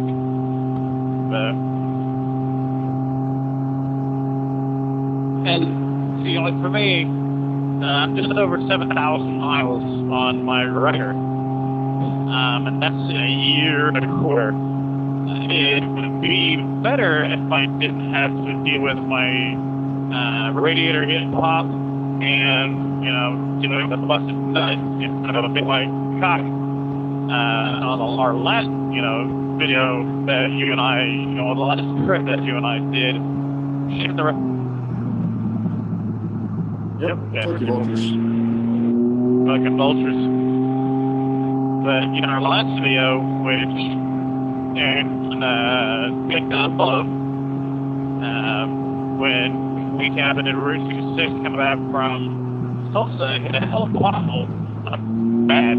Yeah. And her truck felt that, immediately stopped, and this is all on video. And, it's like everything was good, and then we stopped in Chandler in front of a big white, rooster. And one of our other guys noticed that I drove my front left wheel nuts.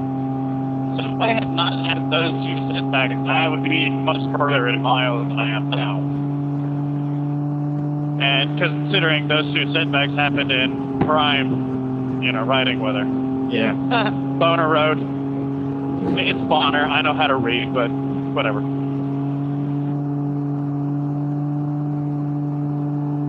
You have your antenna up on your comm, right? Do what? Do you have your antenna up on your comm? Yeah, I've got it up. Okay. Yeah.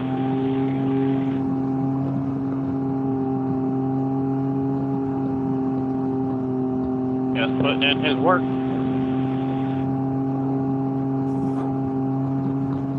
And I will say I was deeply concerned during my ride to San Antonio, because when I left in the early morning, man, it was nice. And it turned not nice quick. It was hot. And, knowing, coming down in early July, there over there, that I knew this was going to be a hot day. But I'll tell you what, yesterday and today, we have been blessed with really good weather. Yep. Well, yesterday afternoon got hot after the rain and the sun came out, but about this the time early it part of the started day to was get great. shit. Yep. And I was worried, so right now, as I'm speaking, it is 13:01 CST. And I'm not going to say the date, though. Suckers. But, this time yesterday, the sun had already come out, the rain had already cleared out, and it got hot, slowing down. Like, ridiculously hot and muggy. It's like, ugh. And so we kind of just, packed it up since we were not riding the sisters yesterday. Said, hey, let's just go back to camp, relax, enjoy an adult beverage or two, and, hang out. That's what we did. Woke up early this morning, got a good night's sleep, and now we're out here on Texas Highway 336, riding.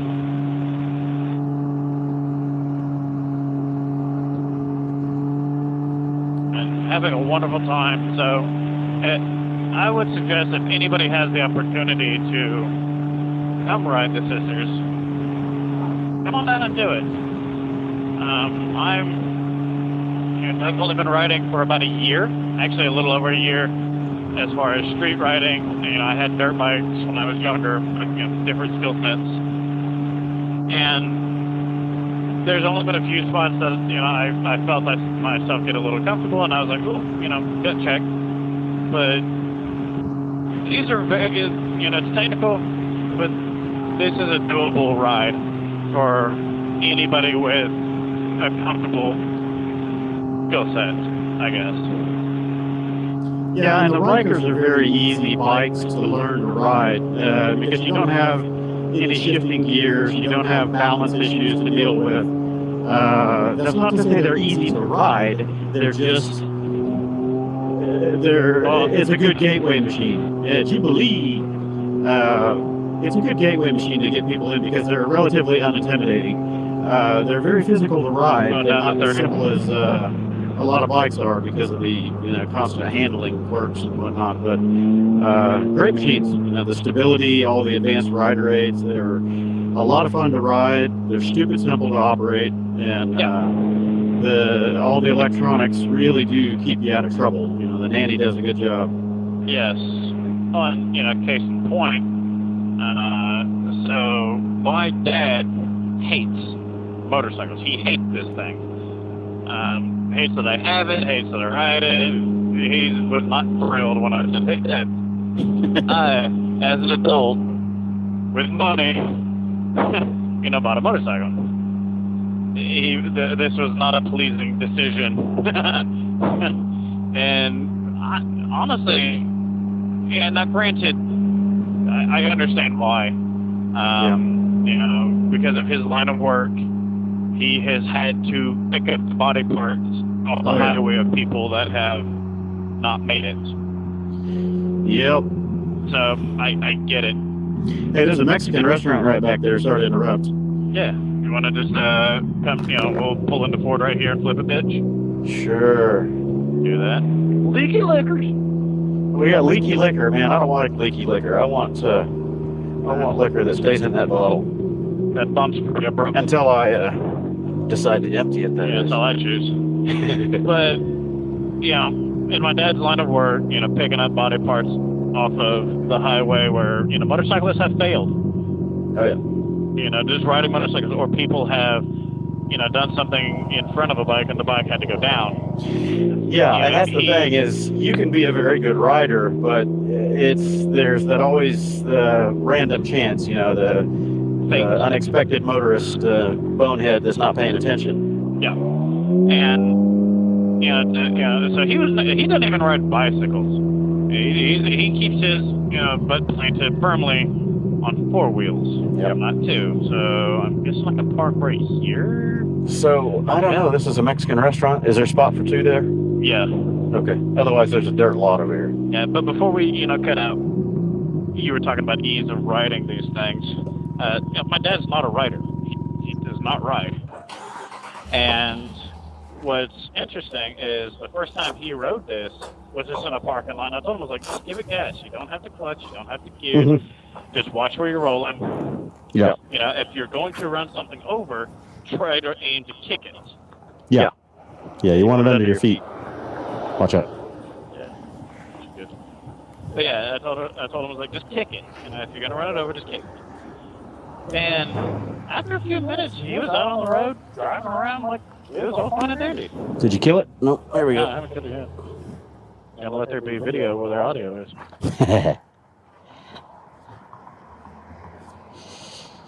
All right. Well, let's go get some grub. Mama Rojas. Choles? Choles. Mama Choles, Mexican Mexican restaurant. Having a beard, every time I go to do that, I have to push, and then like. Yeah. I'm gonna kill my comm. Yep. Get some beef footage. Sure. I'm down to half a tank of fuel, which means I don't know what my real autonomy is. I'm below a half a tank. Autonomy. Mine says 77 miles, but yeah, kind of doubt it. Mine says 60 miles, but I've got 2 bars on my tank. Well, I don't trust the autonomy on this one after I did my flash of the ECU with that performance tune, because I noticed it changed several things. So Yeah. I don't know. Where was that gas station we filled up earlier today? Oh, I don't remember. We'll find it. It was back there in Leakey. Yeah, since January 2006, 13 motorcycles been killed. Yep.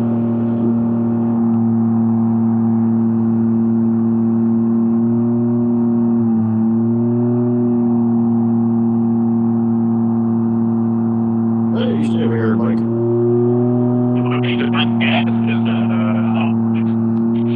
Well, we may have to turn around and go back to Leakey if you want that. I know that our little corner store over there had fuel, but it seemed like a couple of their pumps were broken down. And that's 20 miles this way, so what do you want to do? Let's turn around. Okay, let's turn. Gotta find a safe spot. Yeah. Crank it, crank it, crank it. Got a car coming behind me.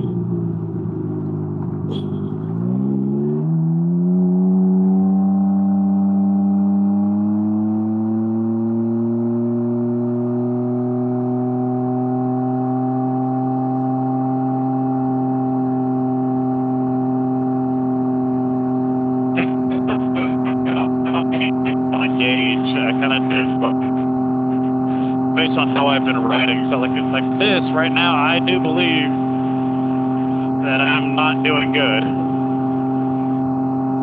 Well, if you want to reset your average, it can give you a better idea of how things are going per tank. You just go into settings and reset statistics or whatever they call it. I do that at every tank just so I can kind of keep an eyeball on how I've been doing this particular tank. I turn left here at Main Street to go to that gas station, right? I can't remember. I've had food. Yeah, where the subway and the Stripes. Yeah, Stripes, yeah. But I've had food, so all the blood's leaving my brain. Yeah.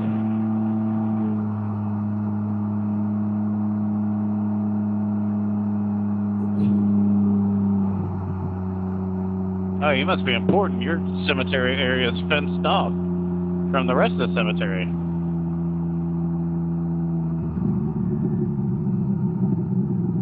Yeah, it's polished right here. Yeah, it's very smooth concrete. That's why we couldn't get off earlier. You can see my traction mark where I was just spinning. Yeah, I just spun up right there. Yeah, so I'm still spinning, yeah. That is such weird. They need to come out and score that up. Yeah. That's kind of dangerous. Yeah, especially, so a regular motorcycle just boom, boom, boom. Yeah. Do we just want to go to Valero? Whatever. Yeah, Valero's fine. Okay. I would say we're feeding Chavez, but he's no more. I told you about meeting that guy, right? Damn, they want $219. Holy flaming monkey, that's expensive. Did you meet? Where did we go? What did we get fuel earlier today? Was it? It's $2.59. It was further this way. Let's go further down there. Jesus, this is $2.19 for crap gas. That's crazy. Yeah. And we got more of this polished concrete coming up out of here, so watch out. Yeah. The city needs to work on this. Yeah, see, he's spinning just trying to get moving.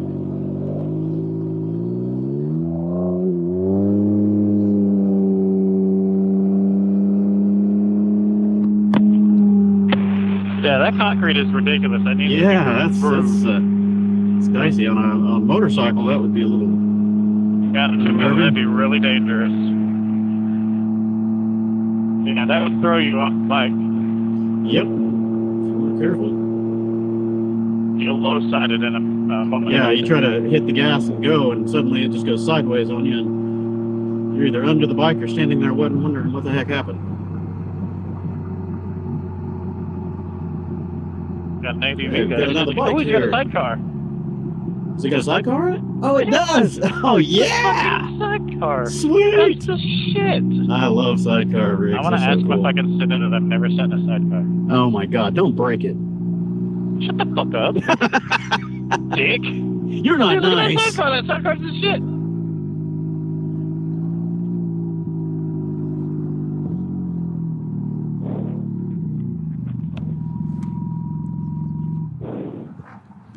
They got their puppers with them. Cool. Oh, we're on three wheels. He's on three wheels. So. That's right. It's a little different arrangement, but yeah.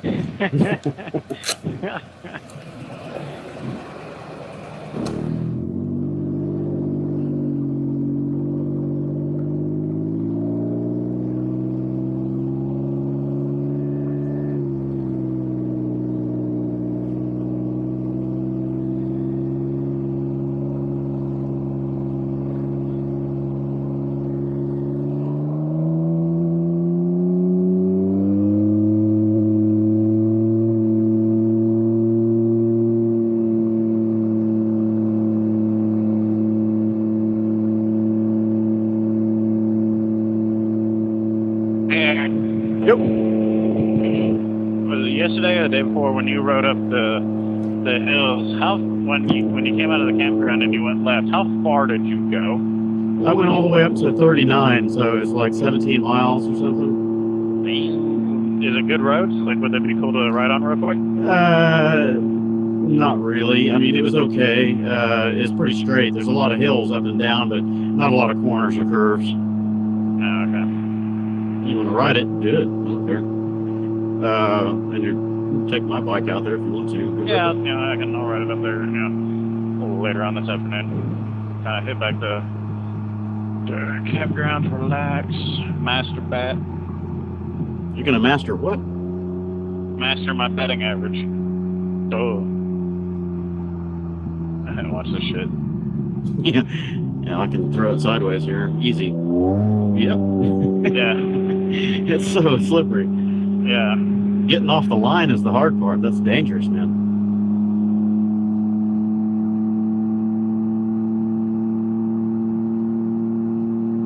Alright, tail cam's recording. Yeah, I didn't turn it on earlier. Just put the battery in.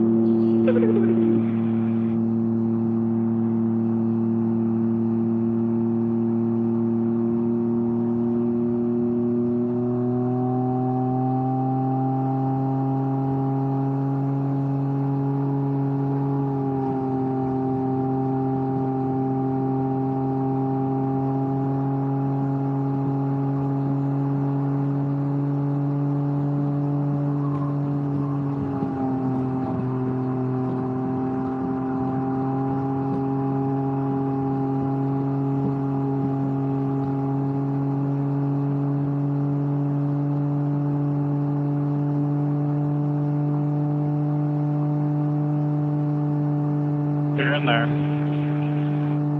Yep.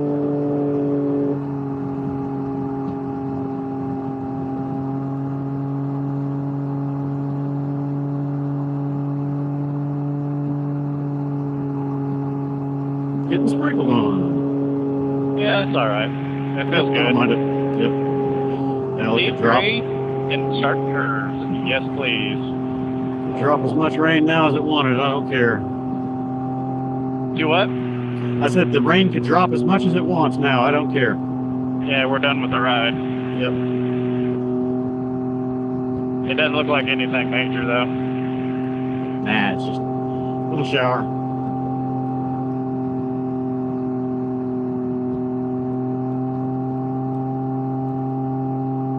I think it's funny, I pulled a illegal U-turn in front of those deputies. Yeah, I noticed that. They didn't give a shit. They don't give a shit. They were eating. I'm not going to interrupt their lunch. Nope. Just shitty out of towner. We'll let them slide on this one.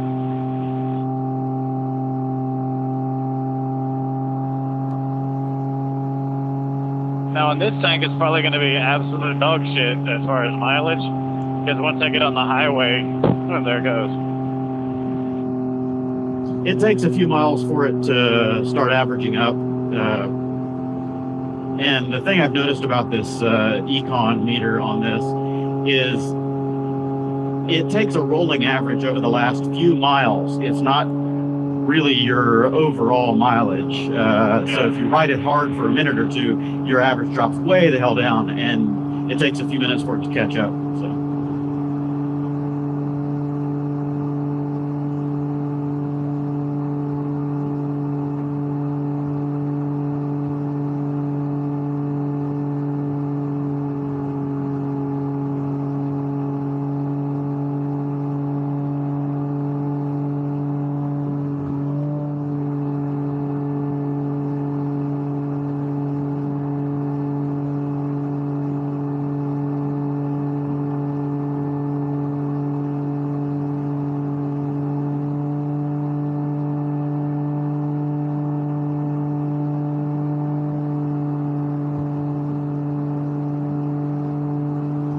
So I'll have to study this Butler map that I bought and look at some other good twisty rides. Yeah. Should have a bunch of good roads on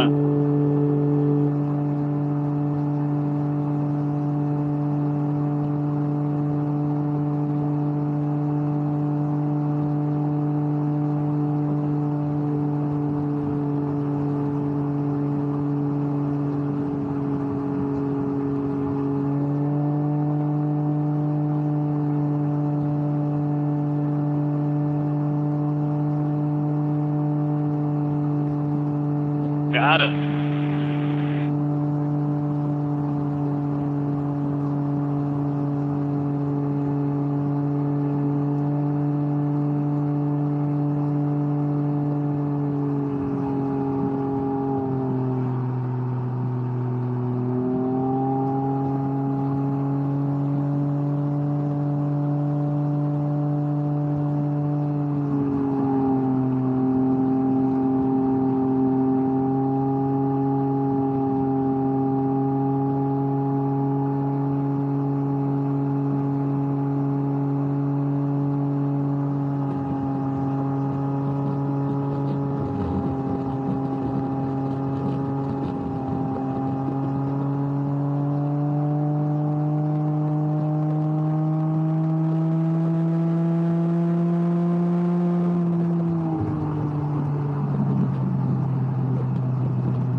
I noticed while riding these is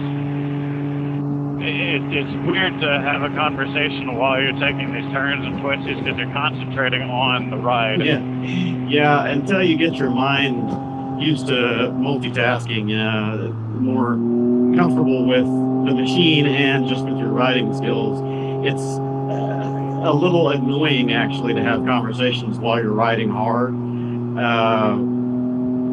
When I was a younger rider, the only time you ever had in-helmet comms is if you were racing on a track, and there were least frequency radios that you could use that were designed for that, a lot like NASCAR headsets and stuff like that. But this kind of tech didn't exist 25 years ago. And I'd get out and I'd do these sport bike rides. Yeah, that's a switchback. You get out on the sport bike rides and stuff, and really there was no distraction other than you, the road, and the guy that's in front of you. So I would imagine now people out on the bike rides, the comm can be a great safety aid because you can call out warnings, safety hazards, things like that. But if people are just idle chatting when you're riding hard and they're not real experienced, that could be a problem. Yeah, for us, kind of chatting, no big deal. But yeah, like when we were heading up to Tulsa and that traffic was stopping at that off-ramp, right. Yeah, that was great to have that. You're just like, so it gave people. Yeah. I saw that decreasing radius, and then I saw one stopped car like halfway in our path, and that's when I called it out. Whoa, stopping. Stop. Because if somebody in the back of the pack is not paying attention, they'll pile up on you. And then it's wreck on a wreck on a wreck. Yeah, that's not good.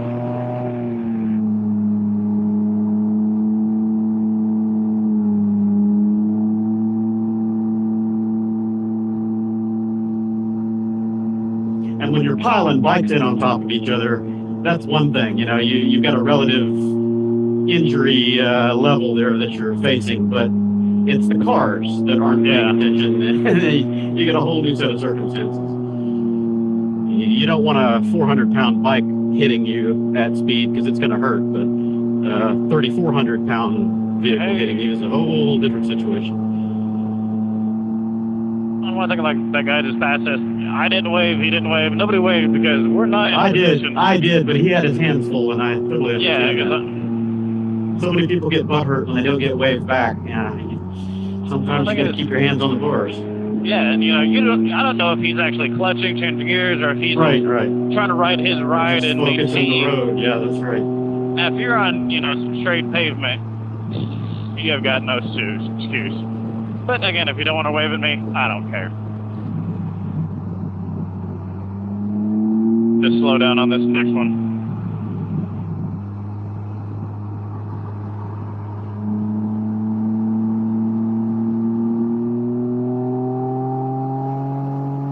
We're out. What's interesting is out in the Austin Hill Country, closer into Austin proper, you'll have a lot of these twisty, curvy roads like this, and there'll be bicyclists tongue what? twisting here. You'll have bicyclists out there riding those twisties like this. Fuck So yeah. you're hauling along and you're paying attention to the curves and riding your ride, and then suddenly there's a bicycle going, 10 miles an hour on the side of the road, and you're like, oh crap. It's like, fuck. It's pretty much a stop vehicle.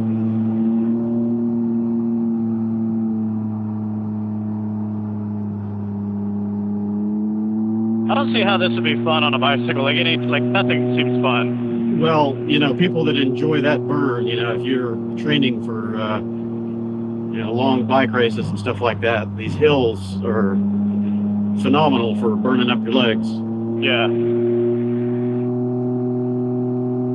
I can see that is the case, but Jesus, fuck. Yeah, and the downhills on a lot of bikes get a little dicey because those things don't have the greatest brakes. No. So what are you going to do? You got to ride your brake. You got to do something. If you've got the old V-style clamp brake that bites to the rim, you're in trouble because you're going to chew through that thing and turn it into hot goo in no time. Yeah, that's what I was about to say. You got to have disc brakes on something like that. Yeah. Some of these downhills, if you don't have engine braking, you're just going to speed up, speed up, speed up. You'll be cooking through here at 60 in no time. Well, even with engine braking, I'm not speeding up, but I'm not slowing down because gravity is found that equilibrium based on, coefficient of friction with the ground, your drag, your side to side, you're scrubbing and losing a little speed. So. Yeah. Well, people don't realize in the engineering world, you got to look at air as a liquid slowing down for this curve. Yeah.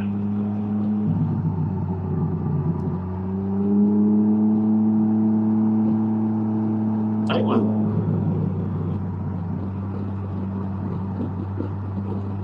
Pick off a branch with my visor again. Don't, damn it!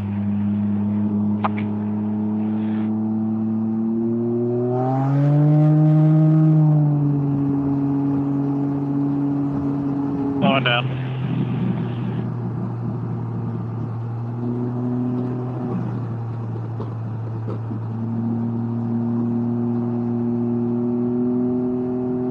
Yeah, the interesting thing about these twisties like this is they're totally different roads when they're running the opposite direction. Yeah, this feels like a totally new, Yep, even though we... Yep.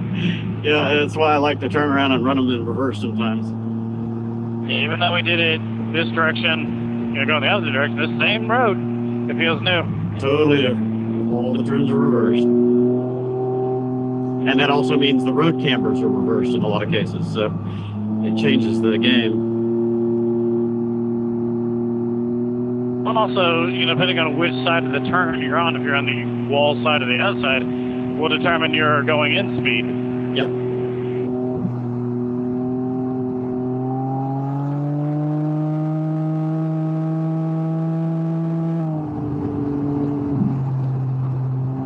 Yeah, you got to ride my bike through some of this stuff. It's fun. The pull, even uphill, you can just crank it and you get that sinking in, yanking back feeling. It's fun. Yeah, you just It accelerates like yesterday when I was hard. riding it, you were noticing that, when I gave it gas, it would pick the front end up.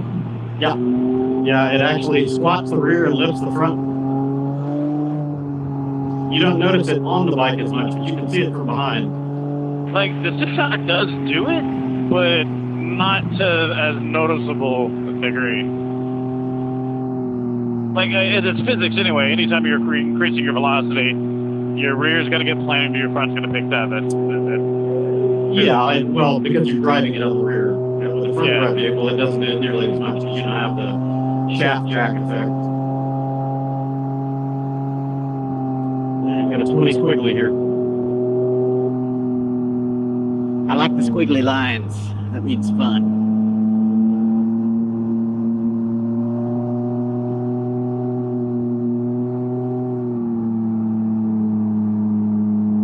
Up in my visor to get some of this mountain air into my visor.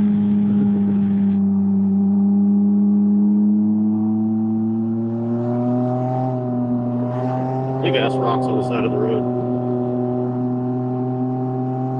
In all the mountain riding that I've done over the decades, I've never actually seen any rocks falling, but I've seen quite a few rocks on the road.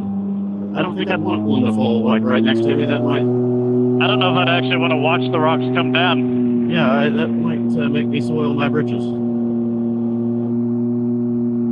The only way is if it like it was good on video. Yeah, exactly. All the same model cars. Glad they're not stacked up in front of us. That would suck. Yeah.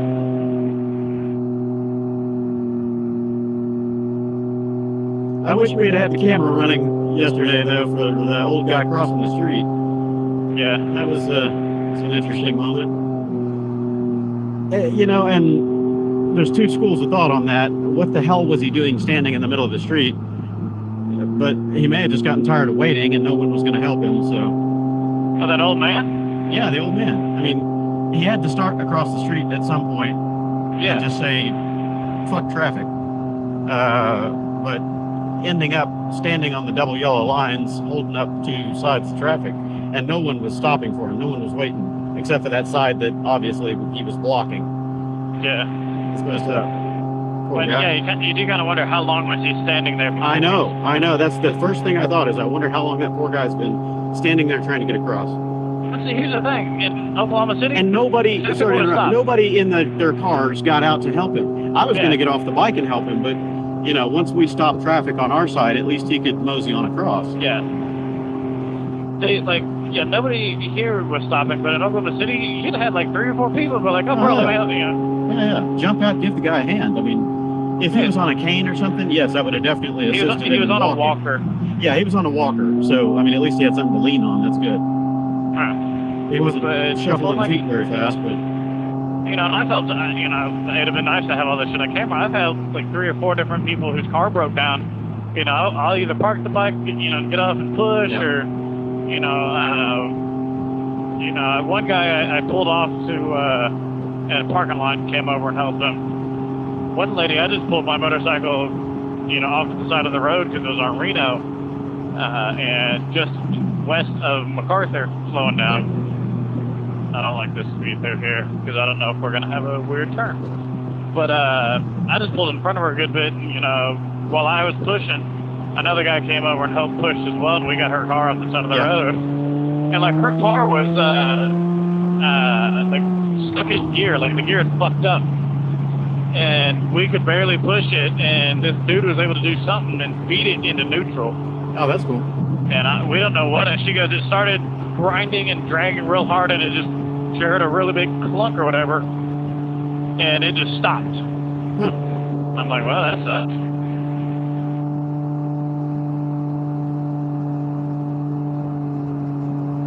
Makes you wonder if that's what was wrong with it to begin with, some kind of a transmission problem, or if it was engine related. But enough.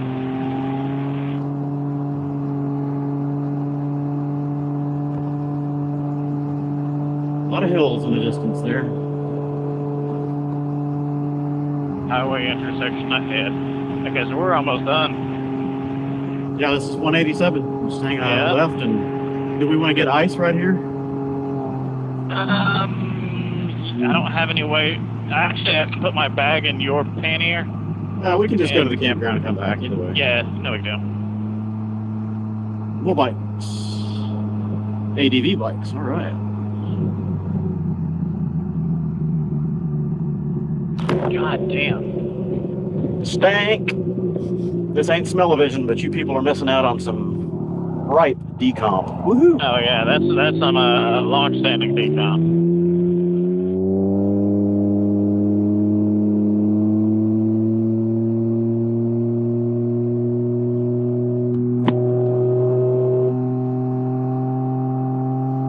So my fuel economy is showing 35.2 right now.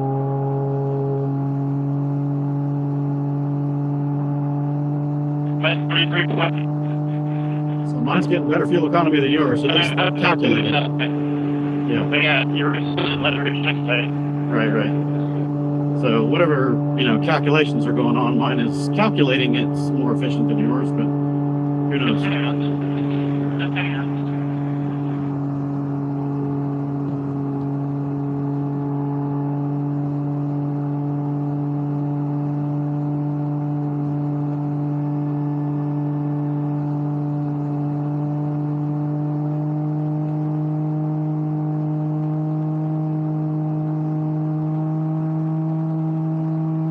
we got back to the campground, all our shit's fucked up because that guy got pissed off. He told his kids to shut up. I'm like, well, that would not end well for him if he's still there. he doesn't seem that, like, well, granted, nobody seems like that kind of a person, but you never fucking know. They seem cool enough, but Well, the other... what I did notice on the back of their truck, the back of their little SUV, is he's got Navy SEAL sticker. I don't think that guy was a Navy SEAL. No, I don't think it's SEAL. I don't think so. He doesn't Maybe have the look, the physique, or the mentality. Yeah, Navy Walrus, I don't know. Yeah. But... Maybe a Navy cook. Yeah, right. But hell, it was last night, before, as it was getting a little dusky, I did hear, Mama, telling her kids to, quiet down. Yeah. Once or twice. She's like, I did hear that part. Was that before or after I yelled at them? No, that was before. Yeah. Well, they kept it up, and they were running around fighting over something under the little pavilion really loud. And that's when I lost my temper, because I've been putting up with the shit for 10 minutes already. It's like, all right, I've had it. Yeah. Shut the Fighting hell up. over whose quinceañera is first. But yeah, it's like, shut the fuck up. Even if it's not, like, dusk time, shut the fuck up. Exactly. I mean, just have some courtesy. Look around and see what everyone else is doing and emulate that. Everyone else in the campground was asleep, lights out, quiet. These two kids are up, banging around, yelling, screaming. And the part that was pissing me off is they were running around right next to my tent.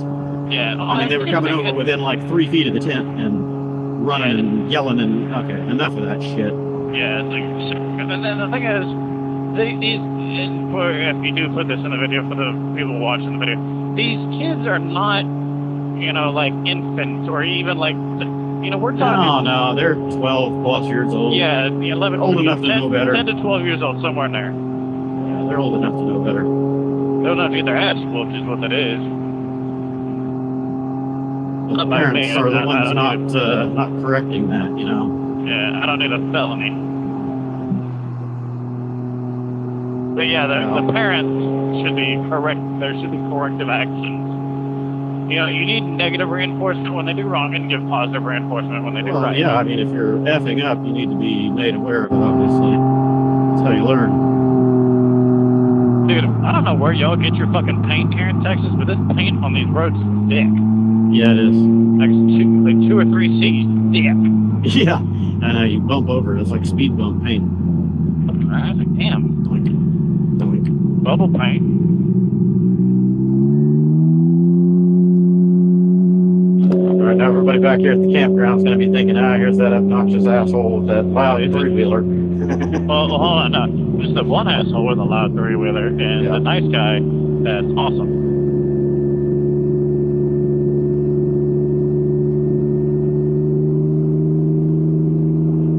I don't think one time today I put down my sun visor. Really?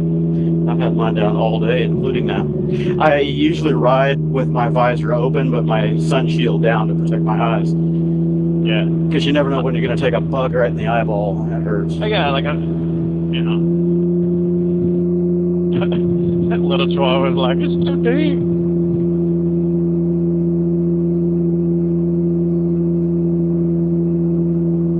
I wonder if that's the same river system where that guy was checking for equal light. I'm sure it probably all links up. I don't know. We'd have to look at the map and figure out where the pictures were taken.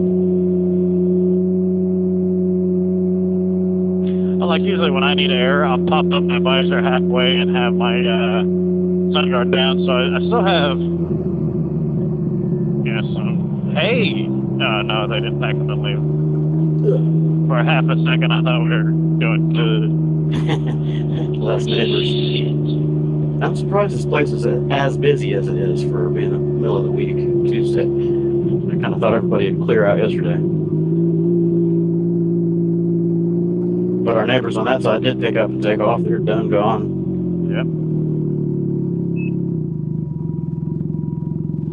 Yep. Okay. Well, we can see how cold the beers are yet, and if they're not cold enough, then we go back they're not for cold enough. one bag of ice. Yeah, 1 bag of ice. I didn't even ask how much they were. I think she said they were $4 a bag. which is pretty pricey, but yeah, whatever. Middle of nowhere, can't get ice anywhere else. You take what you can get. Yeah, it's a supply and demand, and when you're That's the it. only one that controls the supply, guess what? That's right. You can demand what you want. You got it. Only game in town.